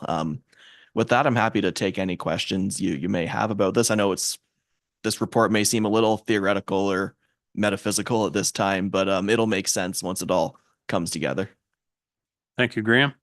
Better is always possible. I don't know who said that first, but Brian Millam. Oh, okay. First time today, anyway. All right. Any questions? Barb, and then Monica. Thank you. And through you to Graham, thank you. I fashioned this as being of benefit to both the township, the employees, but to also the public, in that you're going to, through this process, establish some set criteria, some set levels of expectations that you then can achieve or strive for. The planning department has timelines dictated, by the province. Conservation Authority has timelines that they have to meet for in completing their permitting or response times, and that is tracked and reported back to the province. So and it's of benefit when the employee can look back and say, we achieved our target, we surpassed our targets 98% of the time and met the timelines 100% of the time. That, I think that makes you feel good about what you're doing every day. So I think it's a great tool that will benefit so many areas of our working relationship. Thank you. Thank you, Barb. Monica. Hi, thank you. Just through you, Chair, to Graham, I'm so happy to see this project being put in place. Operational effectiveness and our overall strategic plan for resident satisfaction with our services is paramount, and it's in line with our strategic plan again. So that is commendable. One question I did have was, what methods will be used to gather feedback from our residents regarding the customer service experience? I do understand that there are already understandable answers that would be received, but sometimes just doing the ask can promote inclusion, and they'll feel that they are part of the process while this is a beginning period. What, in terms of customer service experience, find that it might be a missed opportunity to identify things that may not normally be found without having the ask at some point. So what is what's in the plan for that? Yeah, so through you, Mr. Chair, one thing I actually did propose as part of this work is an evaluative framework. And that may include going public every 2 years to get some feedback. At a certain point, that may be something that comes out of that process. As far as setting up this is really about setting up standards and internal levels of service. The types of questions that we're hoping to answer through this aren't really questions that would be all that conducive to a public consultation. It'd kind of be like asking, oh, do you want to receive email correspondence within 2 days or 3 days or 4? So at this time, that may not be conducive to it at this stage, but that's certainly something we're gonna look for as well. I'm also cognizant of the fact that we tend to maybe go to the public a little bit too quick at some times, especially right now. We already have feedback that's part of the planning processes. We have my other survey out right now, and at a certain point, there is a bit of engagement fatigue that can be reached. So it's really just about trying to limit that as well, while also going to the public when it's of use to them. But I don't like using people's time when it's not really going to be that beneficial to the outcome. Again, this is really about doing an internal audit of our customer service processes and standards, and really formulating them into a working document. The first step is going to be getting that document together, and then maybe there will be time for public feedback. I'd also say that the when it is time to present it, that'll be on the council agenda, so everyone will be able to see that at that time. It's the kind of thing that it's hard to get feedback from until you've put the draft together and go about it that way. But certainly your point's taken about the importance of that process as well. Thank you, Graham. Any other discussion? Call the question. All those in favor? That is carried. Thank you very much, Graham. Yeah. Okay, the planning department, of which we have many here today, is I'm almost a little bit scared how much they've kind of ganged up on us. But I'm wondering if we maybe take a 5-minute recess before we lunge into planning. So let's do that. We'll reconvene at just past 2:30.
Okay, we'll bring the meeting back to order. And we now are launching into the planning department reports, and there are a few with the bylaws accompanying them. The first is an application to rezone Ian and Presida Martin property on Southgate Side Road 71. Someone care to move that report, please? Jim and Jason, thank you. Bill? Hello. Welcome. And I see Ken and Victoria are both here with us as well. So we got a preponderance of planning expertise here this afternoon. A never-ending Bill. amount of brilliance. That too. So Bill, the floor is yours, sir, or whoever's taking the first report. I think Ken will probably defer to me for now on these reports. They are coming out of your May 22nd Public Planning Committee. It was quite a busy meeting. This report does deal with 712457 Southgate Side Road 71. It's for an on-farm diversified use.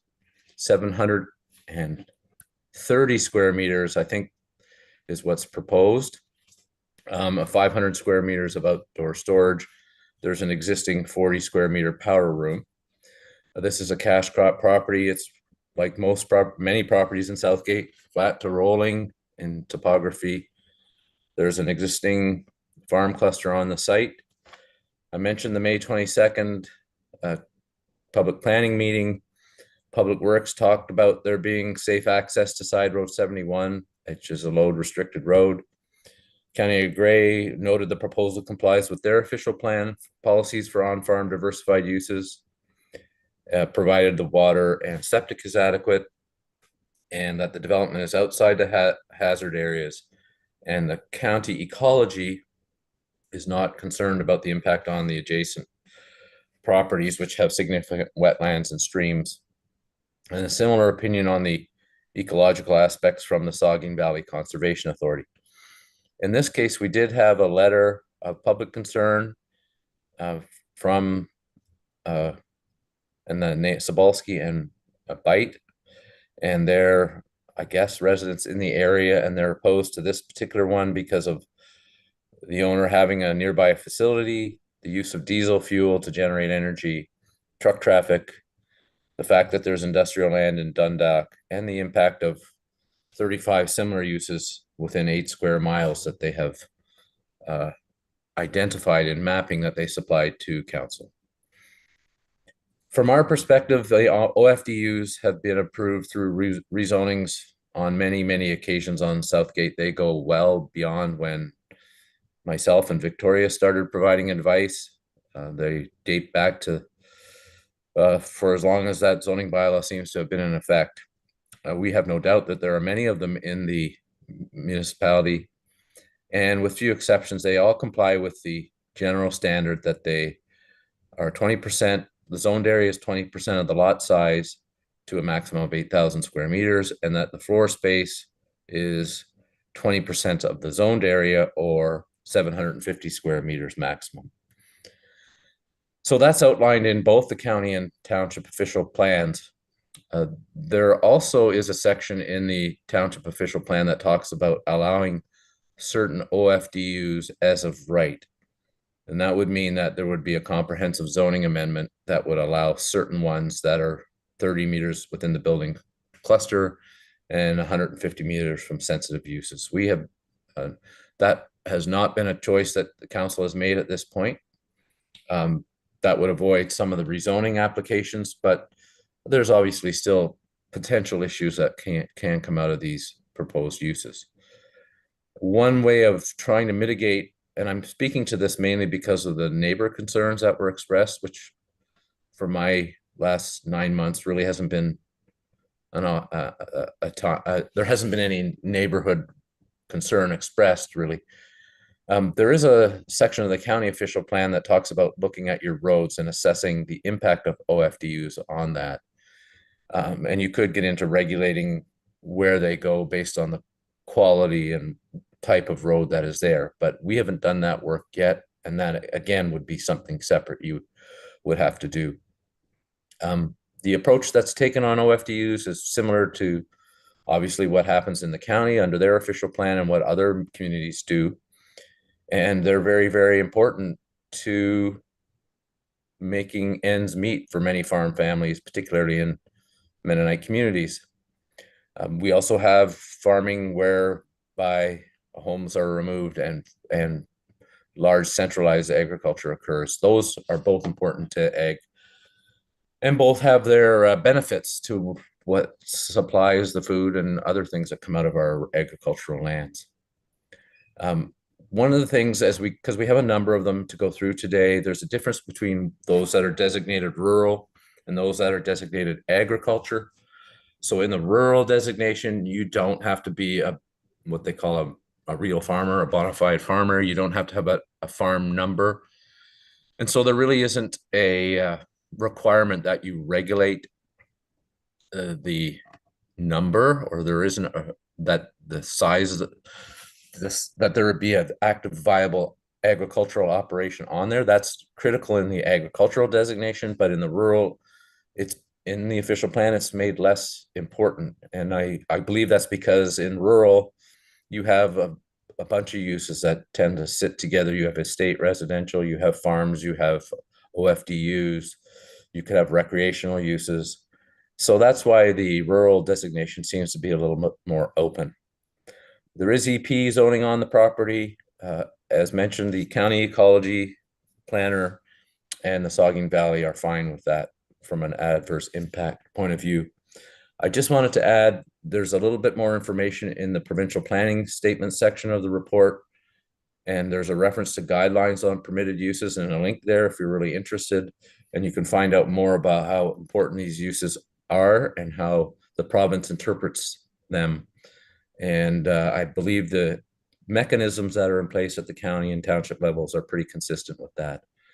And this proposal is consistent with the official plan policies, and the proposed zoning is recommended from the planning department's perspective, and that you consider the bylaw and adopt the amendment as needed. Happy to take any questions. Thank you, Bill. Are there any questions? Barb? Through you to Bill. Thank you, Bill. And I do note that your comment about possibly looking into and bringing back a report through staff, I'll speak with Ken further on it about road use, cumulative impact, traffic impact. And I was wondering, two questions. Because this is a paved road, 71 is a paved road, they'll be restricted to using that road as their haul route. And my second question is, what are the industrial tax implications of rezoning this property, and how does that support their road use? Right. Are there any upgrade, and maybe this is also to Jim Ellis, are there any upgrades required to accommodate the additional truck traffic? Bill? Through the mayor, perhaps I can answer a little bit of the question. I think the public works manager is probably in a better position than I in some of those cases, but I did note when I look back on some of the reports that were done 5-10 years ago, there was a lot of information put in the planning reports about the assessment impacts of the OFDUs, but I have not done that in the reports that I've provided to council. So I did read that information. It was substantial when they began to add together the tax implications, because they are assessed for that reason. But it's kind of getting out of the planning side of it for me. And as sometimes I do stray, I'm trying to stick to the planning argument of it. But I think that would be something that it wouldn't be hard for someone in the treasury side or public works side or Ken or whoever to find more information out about that for council. But it's interesting that that used to be reported regularly in the planning reports. Maybe some of you recall that, but I do not include that in there. But it looked to me like it was substantial, each one. The reason, I think, if I can think back, was the a common question was that all these shops were not taxed at the industrial level. They were just taxed at ag. And that's Mhm. not true. They are taxed as industrial for the rezoned portion. So it was just a method to, as I think Barb alluded to earlier, to educate everybody some of the tax implications for some of these rezonings. Yeah. Jim, did you have anything to add regarding the road question? Well, in a use like this, you know, I've got maybe what, 4 or 5 trucks a week or something, like, unless we're gonna devise a policy that if you're industrial and you're gonna use our road, you're gonna pay an extra tax or set up toll booths, like, it's different than you know, the solar farm, we had an agreement because there had to be a road use upgrade. It's different with a gravel pit when it comes along and we look at their haul route situation. But we need council direction if that's what they want. If you're adding a couple trucks to the road, then you're gonna pay a tax. So at this point in time, no. Okay, thanks, Jim. Barb?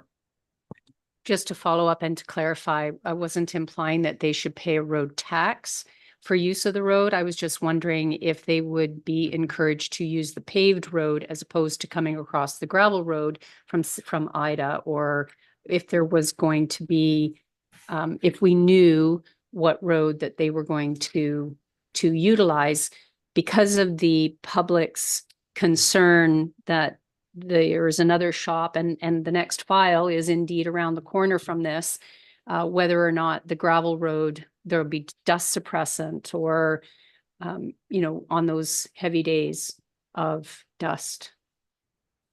That was my question. It was certainly not to imply that they were going to, the industrial tax should be directed to the roads. And maybe that's something through, Ken in a future report can investigate so that it can better support the road use. But my other concern or my question was focused on the resident complaint or concern opposition by use of gravel roads. Jim? We currently don't know where all their materials are coming or going or where they're shipping to. There's always trucks on gravel roads everywhere throughout the township. You'll see them. Like, where do you start and stop? We do It's put hard to manage and enforce, I guess. We do So, put dust suppressant on all our roads. yeah, and again, we have agreements with more so the gravel pit, the haulers, that if we need to apply more because of their instances, but I think individually pointing these out, you've got to bring them all into a group and treat them as a group as opposed to being individual for the amount of really the impact. I'm not saying there isn't impacts from truck traffic that we've certainly seen increase, that's for sure. 71 could use a lot of road improvement, and we'll keep working towards making things better, but specific haul route, no, it's not specified in these small type shop applications. Thanks, Thank Jim. you. Thank you. Any other questions? I'll call the question. All those in, wait, sorry, go ahead, Ken. My apologies.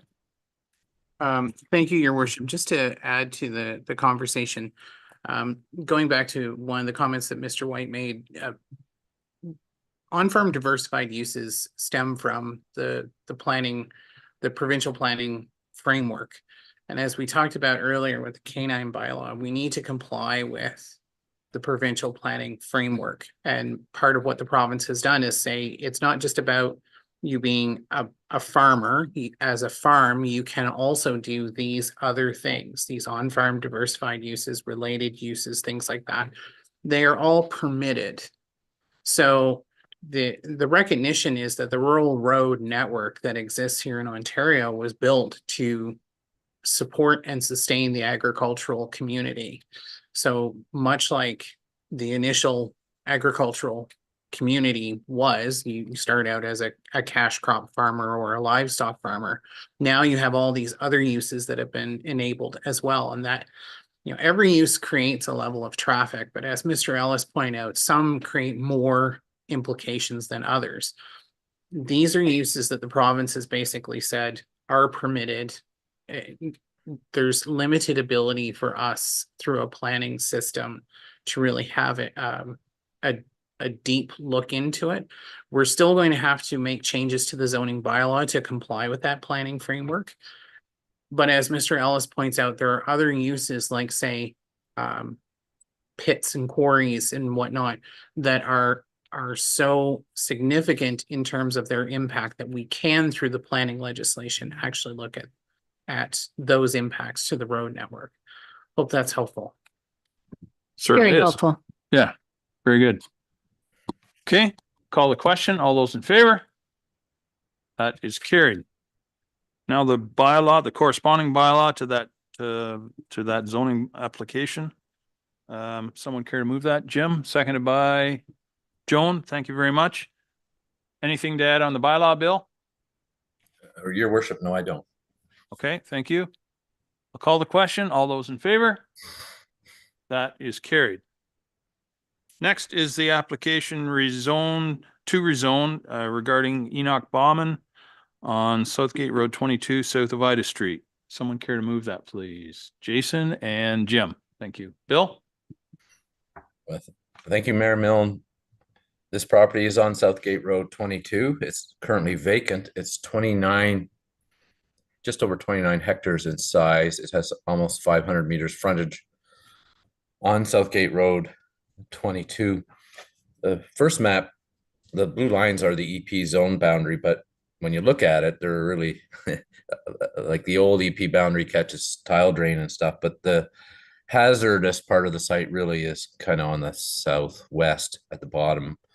And we'll get into that a little bit more. The permission requested is for a 750 square meter on-farm diversified use. This one is identified as Metalworks, and they have 750 meters of outside storage on the farm proposed.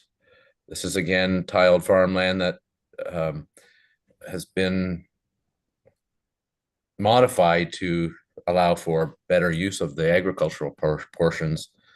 On the southwest corner of the property is a woodlot and low-lying drainage area.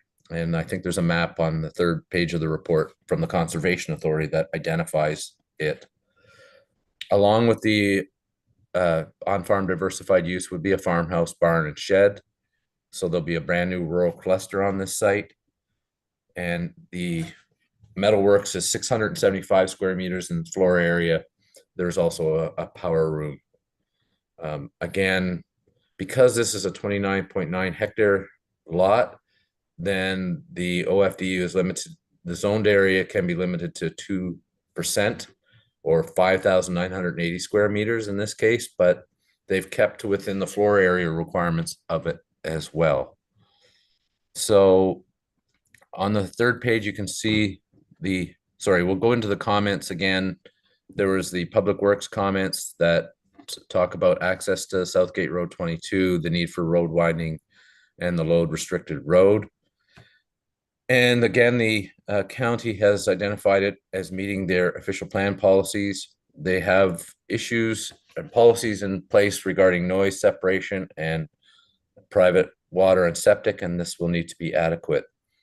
Those are normally enforced through the building permit and site plan agreement stage in the township. County ecology, you'll note that their comments are more prevalent coming forward. They believe there's negligible impact of this use on the sensitive parts of this site. That if there's any tree removal in the sort of red areas shown on that map, that they would need to be, a forestry group would need to be consulted with. The Saugeen Valley Conservation Authority noted that in the map, there is a screening area that if there's any work that is to go in that area, it would need a permit, and they don't really want development in the reddest part of that map. Otherwise, this would be consistent with provincial policy.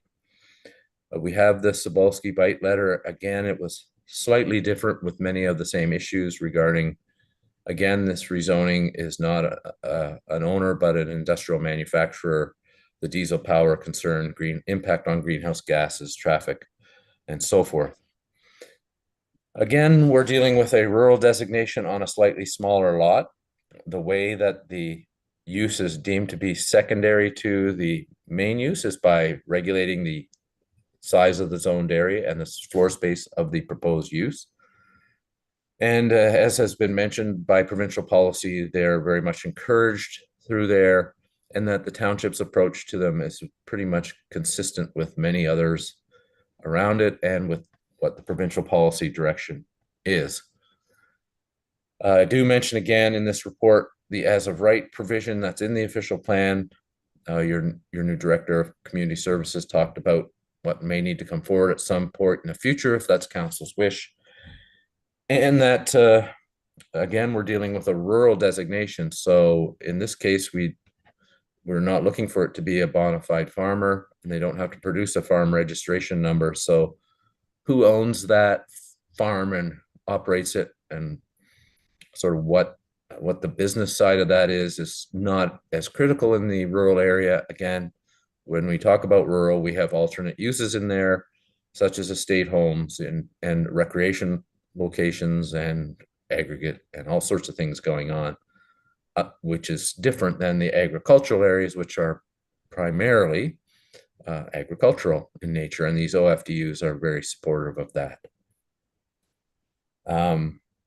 Again, there's that link to the guidelines to provincial planning policy to give you more information. Putting a new farm cluster on this seems to comply with provincial policy, the county and township policies for rural areas. And staff are recommending that council consider adopting the zoning bylaw amendment as outlined. Thank you, Bill. Any questions? Not seeing any. I'll call. Oh, Barb, go ahead. Just a quick one again about road through you to perhaps Mr. Ellis. I recall a file or two in the past where we required a gravel road to be paved to the entrance. Was that more because 89, they wouldn't allow an entrance off that road, or the road hadn't been built to our standard? Under what circumstance would we require a development of any kind to pave the road up to their commercial entrance? And I see that there's no road widening required. This road has been built to a good standard, and it's actually been graded very nicely. So kudos to staff, but just wondering. Yep. Okay, first of all, the road widening, we don't request it unless there's a severance. If there's severance, it triggers the road widening. We probably need the road widening, but because there's a severance, that hasn't been our past practice to trigger to say we're taking it. So that's how that works. As far as if it's a hardtop road, we ask for a commercial entrance to have a paved apron. There was one or two circumstances where there was a paved road and it was coming off of gravel, and there wasn't a paved apron at the intersection. I think we did that for about 2 applications, and then we got questioned through planning at the time of continuing that practice. So that's where that kind of dropped off. We didn't develop a policy to follow or to guide us to do those things. So it kind of went off the rails that way. So that was how that rolled out. I think twice maybe. There was a hardtop road, went by the intersection. The shop was going up the gravel road, but that apron didn't have at the intersection, just to help with that pavement bust at the edge of the hardtop. So that's something we can revisit, but we never had official policy about it. Kind of got questioned, and with talking with planning back in the day, it was decided to leave it alone. So if I may add, absolutely, to Jim, and he's absolutely right in what he said. There is also another application that council had not too long ago by another person named Bowman. I'm not sure it's spelled the same, and it is on Highway 89, and its only access was to be off what would be an unopened section of municipal road allowance, and that is also part of a severance. So things like road widening and an agreement to improve the road, especially the one that is to get them access to the highway, we were able to negotiate an agreement with the applicant, And that agreement will actually be coming back to council, but they will be paying the full cost of extending a municipal road from Highway 89 down to where their driveway will come in. And that will be, a paved roadway with a bulb on it. So the Public Works Manager is absolutely correct that those requirements are more easily enforced through severance, as a condition of severance requiring road widening. The province took out of the Planning Act the ability to acquire road widening through site plan control, unless your official plan policy was very specific and said, this road needs road widening and here's why, because we're going to upgrade it in the next 10 years. And so if you do anything on there, you have to dedicate road widening. And most municipalities like Southgate don't really have that kind of detailed policy in their official plan. So they only get road widening when severances happen. So this one doesn't have a severance associated with it. Thank you, Bill. Joan, and then, Jim, do you want to comment on that first, Jim, and then I'll go to Joan? Just quickly adding to Bill there. Yeah, the one that is on the provincial highway, there's a requirement to have that intersection improved and pavement. That is part of their standard. So after we leave that, we're into the gravel portion again. That's into our road where we have control. So there are some few different circumstances that arise, and that could be the same applicable to a county road that meets a gravel road, but generally they will have a paved apron at those, but this one on Highway 89 does not, so. Very good. Thanks, Jim. Joan? Thank you. Through you, Mayor Mill. Just the letter that we got with the allegations from Andrews Bites and Karen, have you guys looked into their allegation about the noise and the dirty energy and all that is involved in the letter?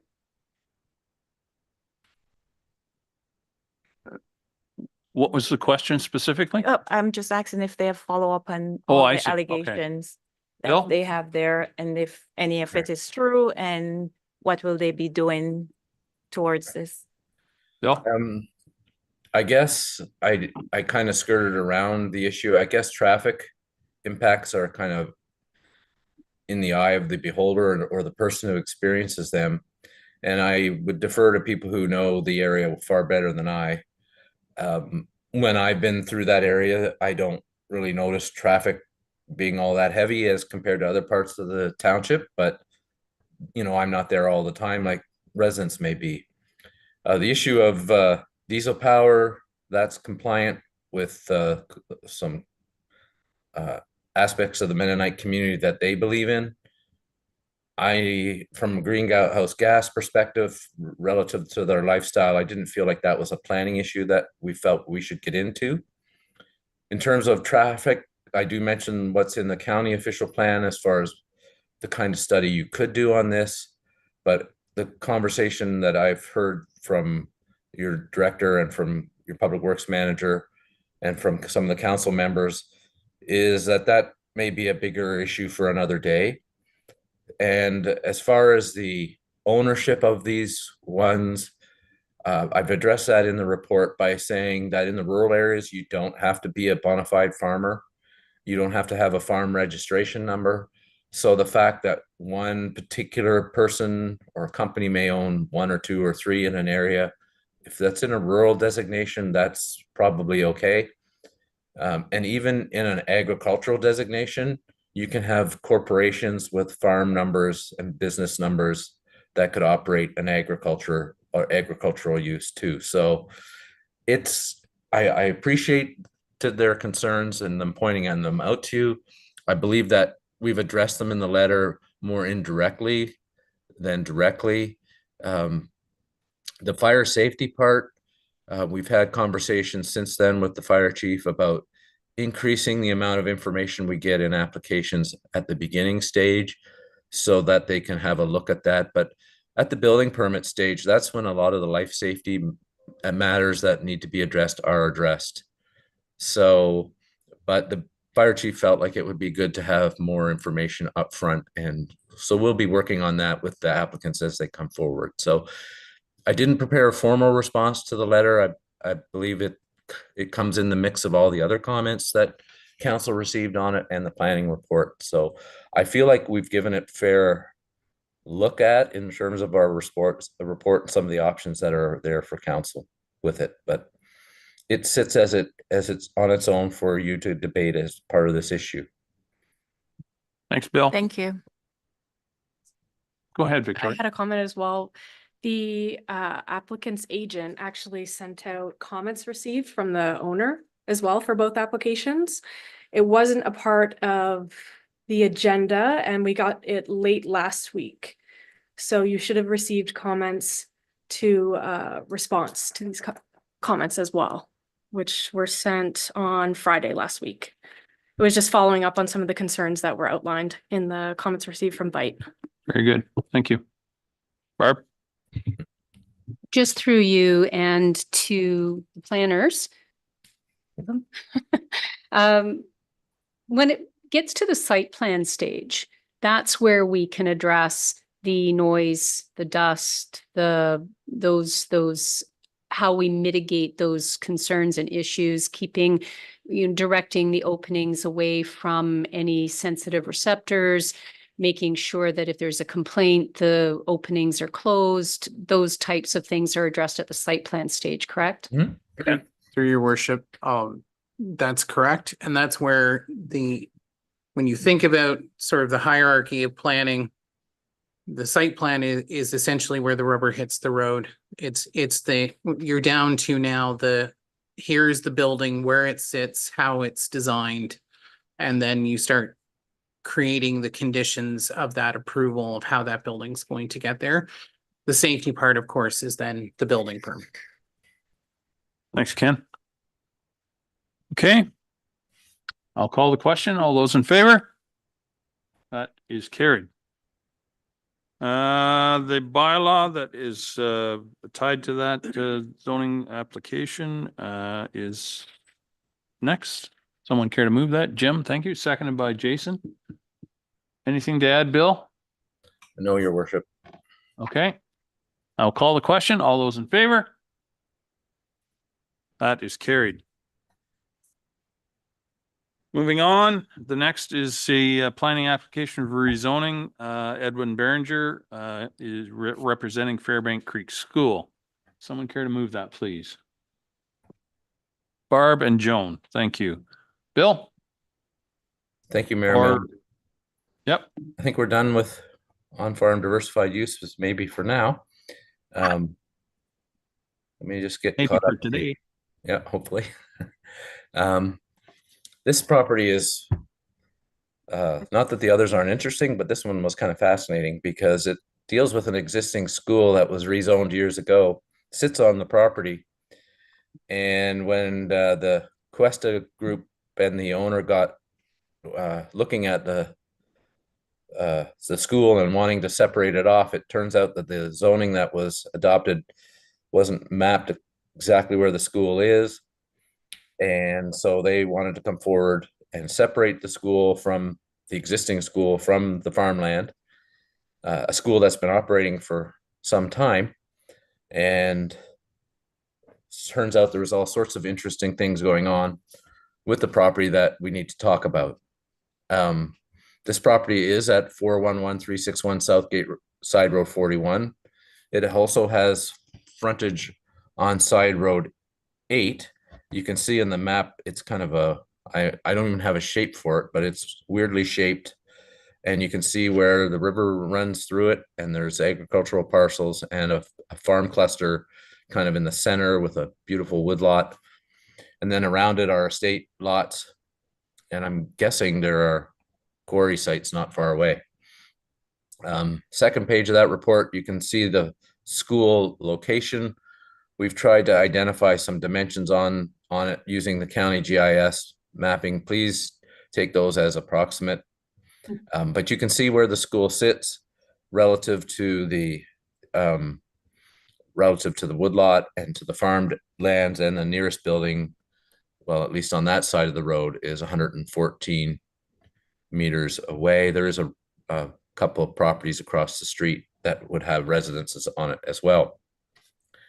The Committee of Adjustment gave B424 the provisional consent approval back May 22nd. Cuesta did prepare a planning justification report, and there's a link for that if you'd like to read through it. The site contains a school and recreation area that's been used for now, I guess, 10 years. And it's part of the original farm parcel, and there's farming all around it. The schedule to the bylaw, I guess it's 75-2014, didn't quite accurately locate the zone on the farm parcel. The planning justification report picked that up. It seemed to be more westerly on the property and not near the hillside, or the woodlot area, which this one is. The public planning comments from May 22nd are there. There is safe access to the site. The Conservation Authority advised the site is near the regulated area and it doesn't coincide with their hazard mapping. And so they need their mapping to be updated. And I believe they are in agreement with the location of this proposed zoning bylaw amendment now. Because the school, while it's already there, the mapping hasn't matched the reality of the site. Let's put it that way. The biggest issue comes out of the county comments, which from an ecological perspective and the land use perspective aren't particularly concerning. The concern relates to the agricultural resource area, which this again seems to touch where this school is. So what it's saying is that this is a potential area for aggregate resource, and therefore the severance of the lot for the school and the ability to expand on that lot, they don't support that from an aggregate perspective. And this is one of those where you really have to balance the policies in the official plan, the policies in the provincial planning statements, and what is the reality of the site and what's on the ground. So as far as the township official plan, in the rural designation, institutional uses are allowed, and there's certain policy things we need to look at in there, but in particularly, and they use the term horse and buggy community, schools for that community are permitted as a type A land use, and so they're not really sensitive for MDS calculations. So from that perspective, and the designation in the township official plan, it would be permitted. The aggregate resource area and Schedule B of the township official plan does touch on part of this proposed school site, as does the county plan, and no lot creation of a non-farm purpose is allowed in there, except a surplus farm severance, which this doesn't qualify here. But in order to take advantage of an aggregate resource area, there's a number of things that have to be done as far as studies, and they're listed there: noise, traffic, hydrogeological, archaeological, agricultural assessments, and so forth. And our feeling is that this particular mapping identification at best is an anomaly. It is at the end of what appears to be a very broad chain that kind of aggregate resource that runs through more to the north of these properties. There's no doubt that someone might be able to do a wayside pit at that location, to take that resource, or it might be used by someone in some fashion. I guess when I balance the policies that allow for the school that is existing and the impact that having it separated from the agricultural land that's there, that I felt like that was more of a benefit for the community than preserving what to me appeared to be the very, very end of a small aggregate resource area. So I'm taking the opinion that the policies regarding the rural land use and the need for the school and the fact that it's existing and we're getting the mapping right should be considered over the aggregate side of it. Just to deal quickly with the CF zone provisions, you did apply a CF zone to the Woodling Springs School on Southgate Road 4. That wasn't all that long ago. And that allowed for them to join a piece of agricultural land into the school. And we put that CF zone on there to allow it to expand in the future. So as the Mennonite community, horse and buggy community, if you want to use the official plan term, grows, the need for the school grows, and the schools have to get bigger to accommodate them. That's what's happening here. As the need grows, it needs to be on its own and under, I guess, some kind of operation that requires it to be separate from someone's farmland. And so that's what is proposed in this case. The front yard of this school is slightly deficient for a school without municipal water and sewer. And so that will be a non-conforming setback. Any addition would have to be in compliance with at least the existing or go in behind it. And it would otherwise comply with everything else in the CF zone. So this is quite an interesting mix of land uses in this area. This application's brought to light the fact that there was some mapping inconsistencies from years ago. It corrects that.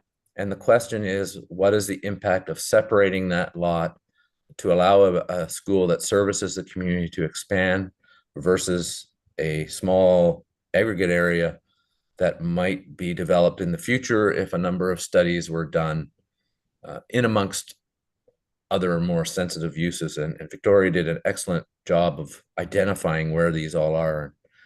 And so it's quite an interesting part of the community. We're recommending that you do rezone the property to allow the CF zoning and to apply it to the location that does not impact on the hazard land. And that bylaw has been drafted and is recommended to you. I'm happy to answer questions. Thank you, Bill. I'm just fortunate or just glad that it wasn't more interesting to you. I might have gone on too long. I don't know. No, that's fine. That's fine. I'm just, you answered a lot of questions in your report, but I'm just glad it's not more interesting. Any questions? Barb. Thank you. Through you to Bill or the planning department. I just wanted, just in listening to you recap how we got here today with this, and the question at the planning meeting was, why wasn't it severed 10 years ago? You may have just touched on that, is that the county may not have allowed, or we just may not have allowed the severance because of the aggregate resource in the area, that it wasn't recommended. I don't know what the council of the day 10 years ago was thinking, but that might explain why it never got severed. No rules environment. Yeah. And you did touch on the fact that there are estate homes and other development in the area that may have already imposed restrictions on aggregate extractions. So I'm supportive of your recommendation. My only concern is it possible that the county, we don't normally go against the county recommendation. Is that appealable to the OLT?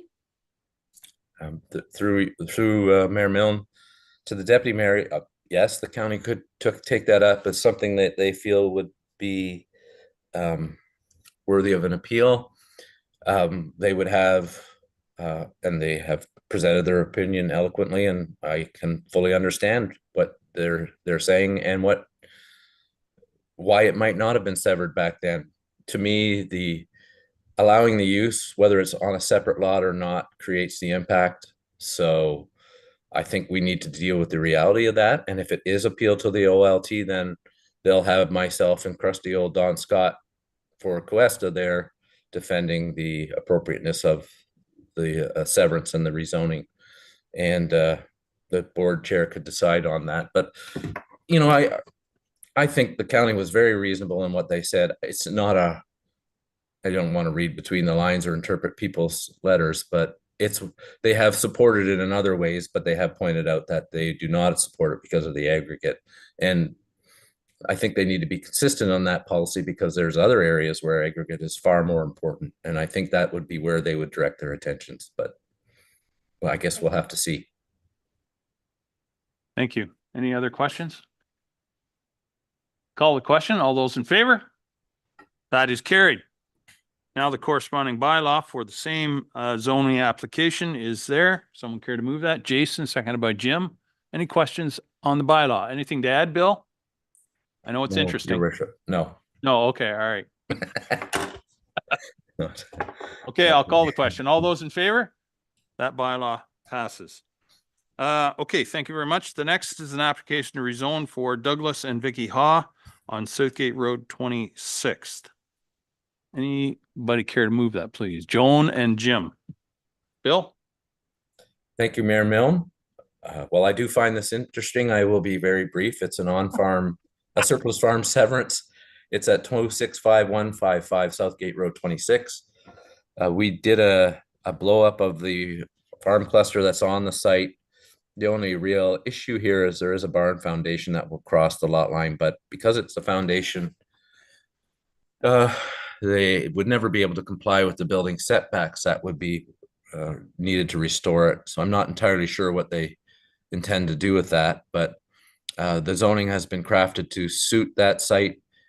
You could see their site plans very similar, showing where their tile beds are, leaching beds and so forth, the garage. The public comments at the meeting were not in opposition, including County Ecology and the Saugeen Valley Conservation Authority. Here, surplus farm dwelling severances are subject to certain conditions, and interesting enough, for surplus farm severance, there has to be a bona fide farmer on the property with a farm business registration number, so that's interesting. And the severed lot has to be very small so that it just contains the surplus farmhouse and accessory buildings, well and septic, which I believe they have done. And if the MDS is met, if the surplus farmhouse is to be separated from the livestock facility, we believe it's fine. Farmhouse is habitable. Now, I've drafted the zoning to apply to the entire site. And it's my understanding that in the past, the township has put a site-specific R6 type zoning on the surplus farm parcel, and then an exception on the agriculture on the rest, so that it's not ever used for residential purposes. That's essentially all that the zone is intended to do on the surplus farm. So instead, I've done a A1565 zoning, and I've tiered it with two permitted use. One is that the farmhouse lot, which is the farmhouse lot, which is less than 1.15 hectares, only allows a single detached dwelling and accessory buildings. And the rest of the lot, which is above 1.15 hectares, allows all the uses in agriculture except for no single family dwellings. And that's what the second part of the regulations are meant to decide.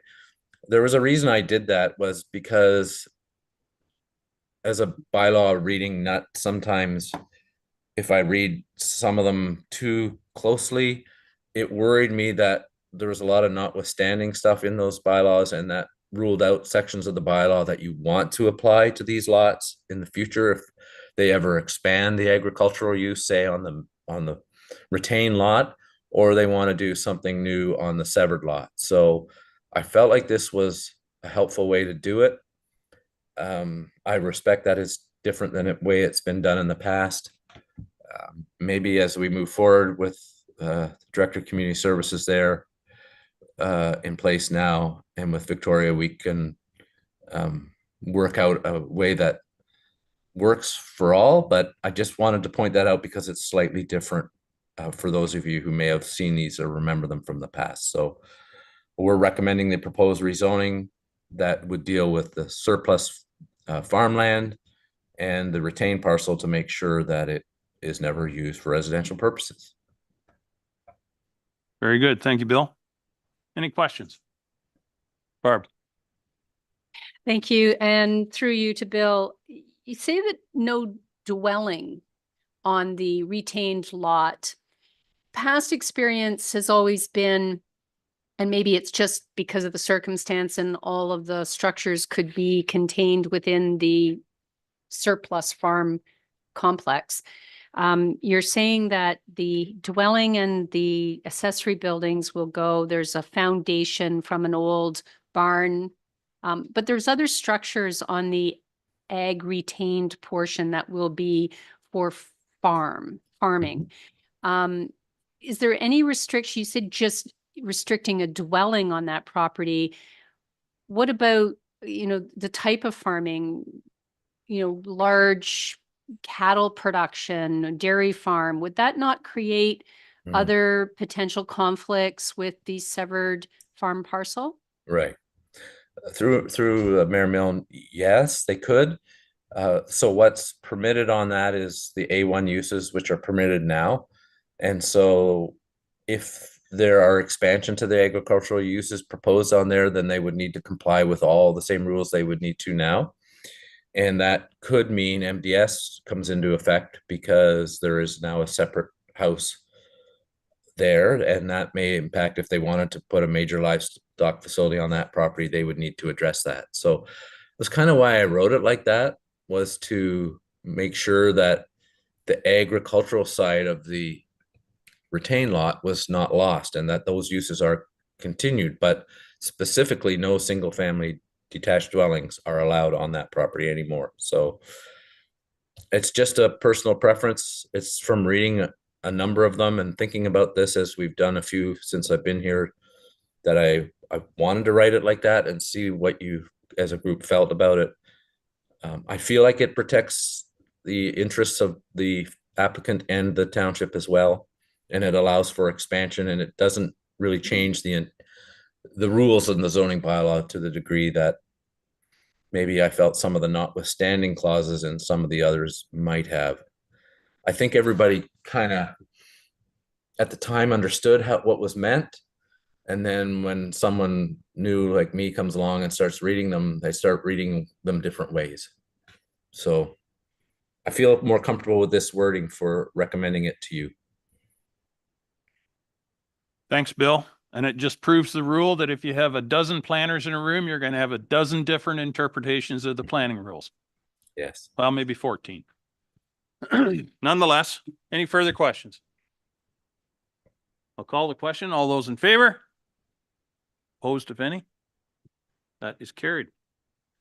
Bylaw regarding the application to rezone is up next. Someone care to move that, please? Martin, seconded by Jim. Anything to add, Bill? No, your worship. Very good. Any questions from council on the bylaw? All those in favor? Opposed, if any? That is carried. We're wearing it down here. We're down to the last two items in planning. Application to rezone for Melmar Industries on Southgate Road 12. Someone care to move that, please? Jim and Monica?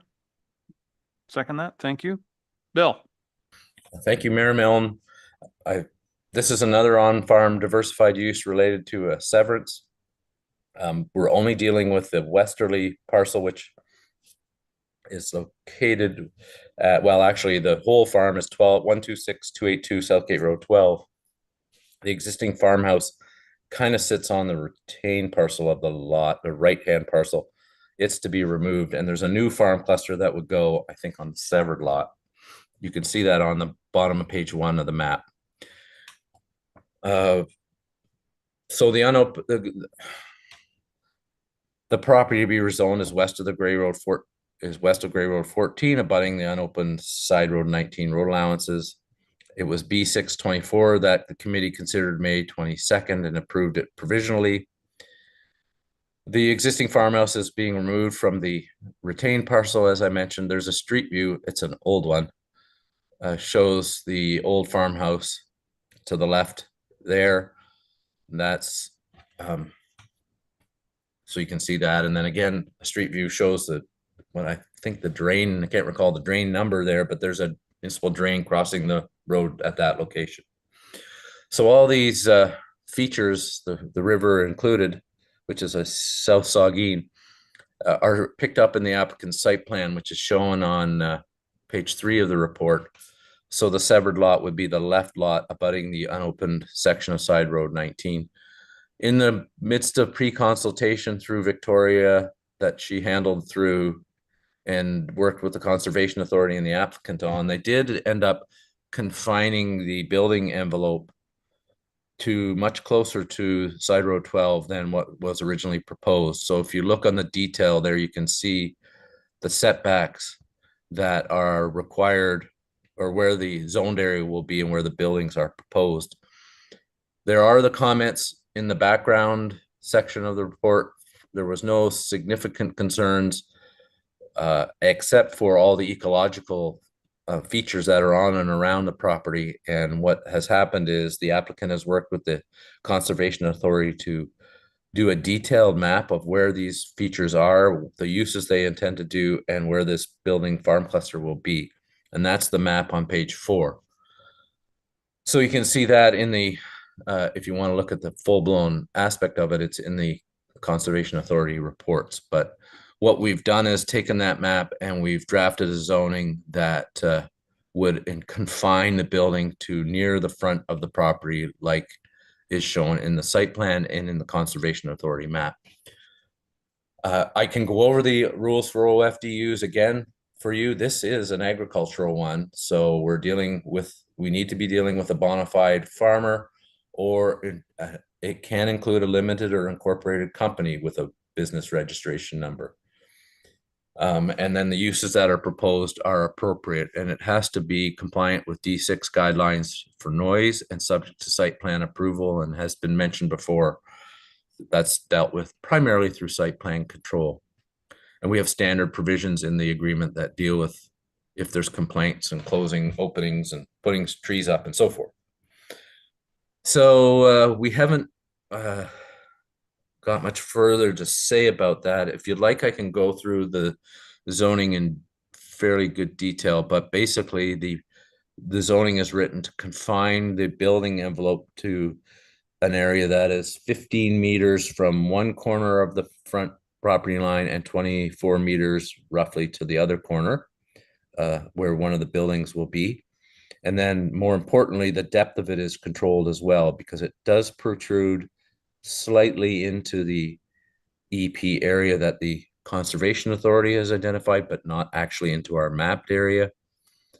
So if you looked at our mapped area on page 1, that light blue line looks like there's no issue, but when they got into the detailed debate, because of this cold water stream, the wood, the sensitive area and so forth, they have broadened the hazard area, and the applicant has complied with that, and we've written the zoning to comply with that as well.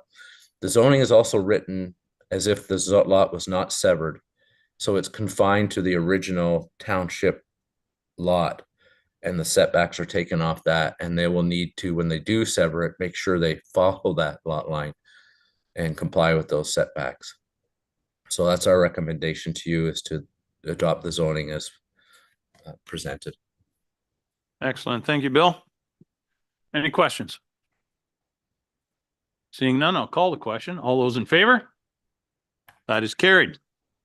Corresponding bylaw is next regarding Melmar Industries application to rezone. Someone care to move that, please? Jason and Jim, thank you.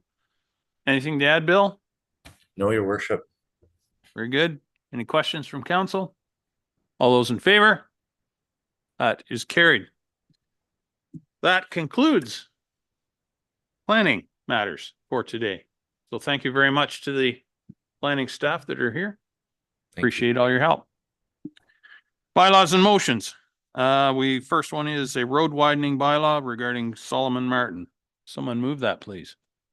Barb and Jim. Who's going to, Madam Clerk? Yeah, through you, Mayor Mel, nothing to add with these two, just conditions of those two respective consent files. Very good. Any questions from council? I'll call the question. All those in favor? That is carried. Second bylaw is a road widening for Tube Gate Incorporated. Someone move that, please. Jason and Jim, thank you. Any questions from, or Madam Clerk, anything? No? Any questions from council? All those in favor? That is carried. Any notices of motion? Not seeing any. Consent items. You have there the consent items regarding regular business. Anybody requesting any of those to be removed? Okay, I need a motion to adopt all those. Monica, seconded by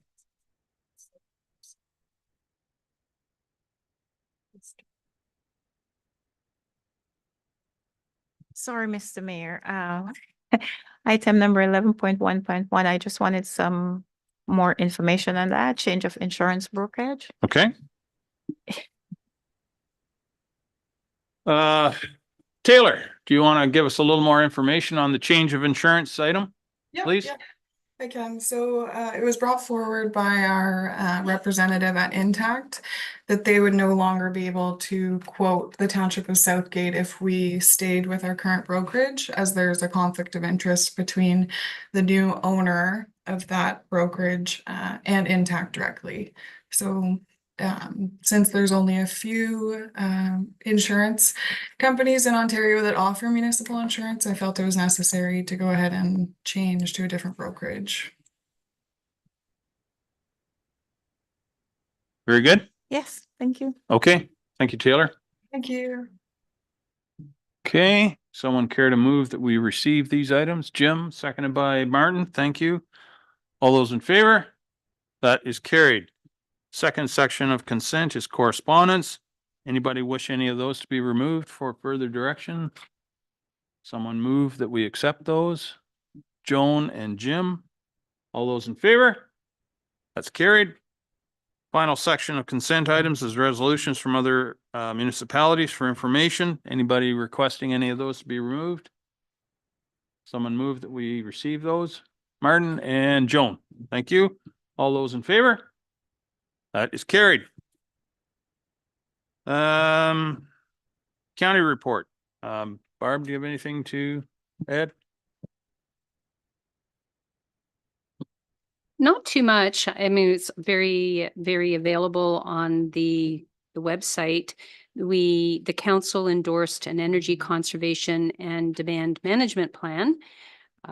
It reviewed the energy performance of the county buildings and the forecasts of future performance. So that was something that was required under provincial legislation to report back, to comply with provincial requirements. We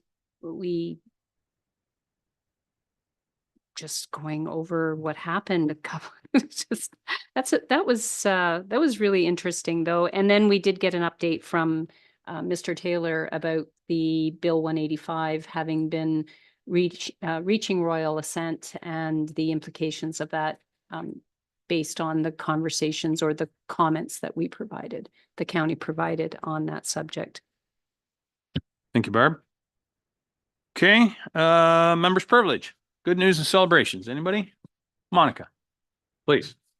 Thank you. So just a reminder that there's a big weekend ahead.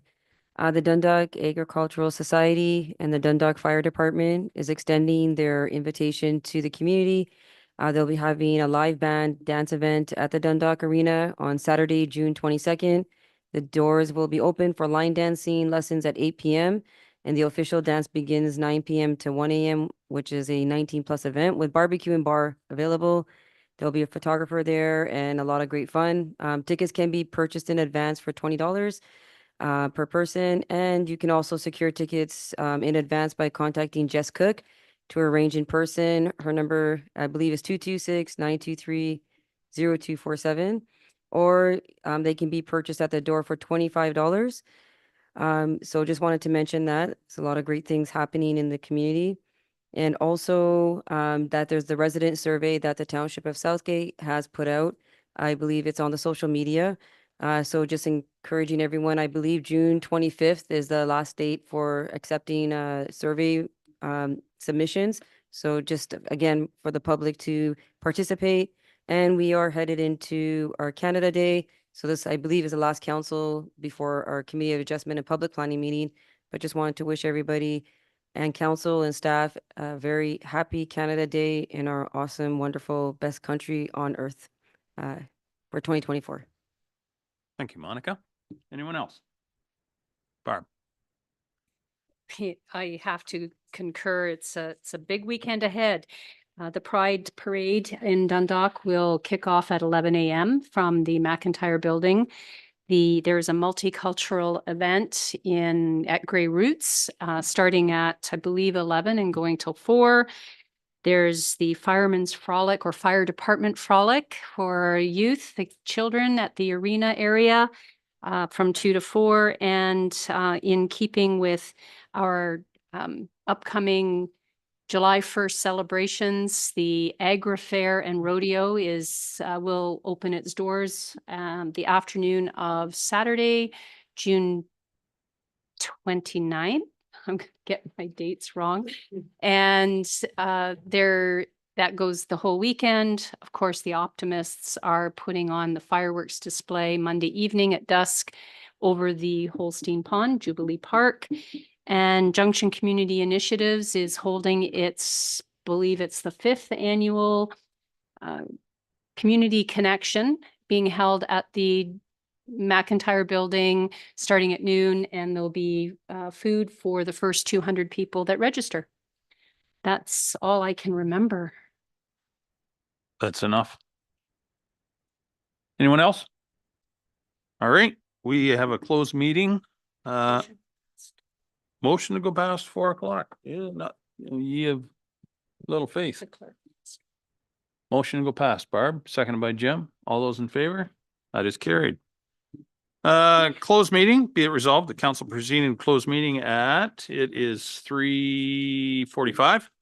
In order to address matters relating to litigation or potential litigation, including matters before administrative tribunals affecting the municipality or local board, specifically ongoing litigation update and personal matters about an identifiable individual, including municipal or local board employees, specifically the CAO review, and personal matters about an identifiable individual, including municipal or local board employees, specifically a CAO verbal update, and that all those required remain in attendance. Someone move that, please. Jim, seconded by Martin. Thank you. All those in favor? That is carried. We shall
Seen crayon. Yeah. It's going right beside the picture I painted of the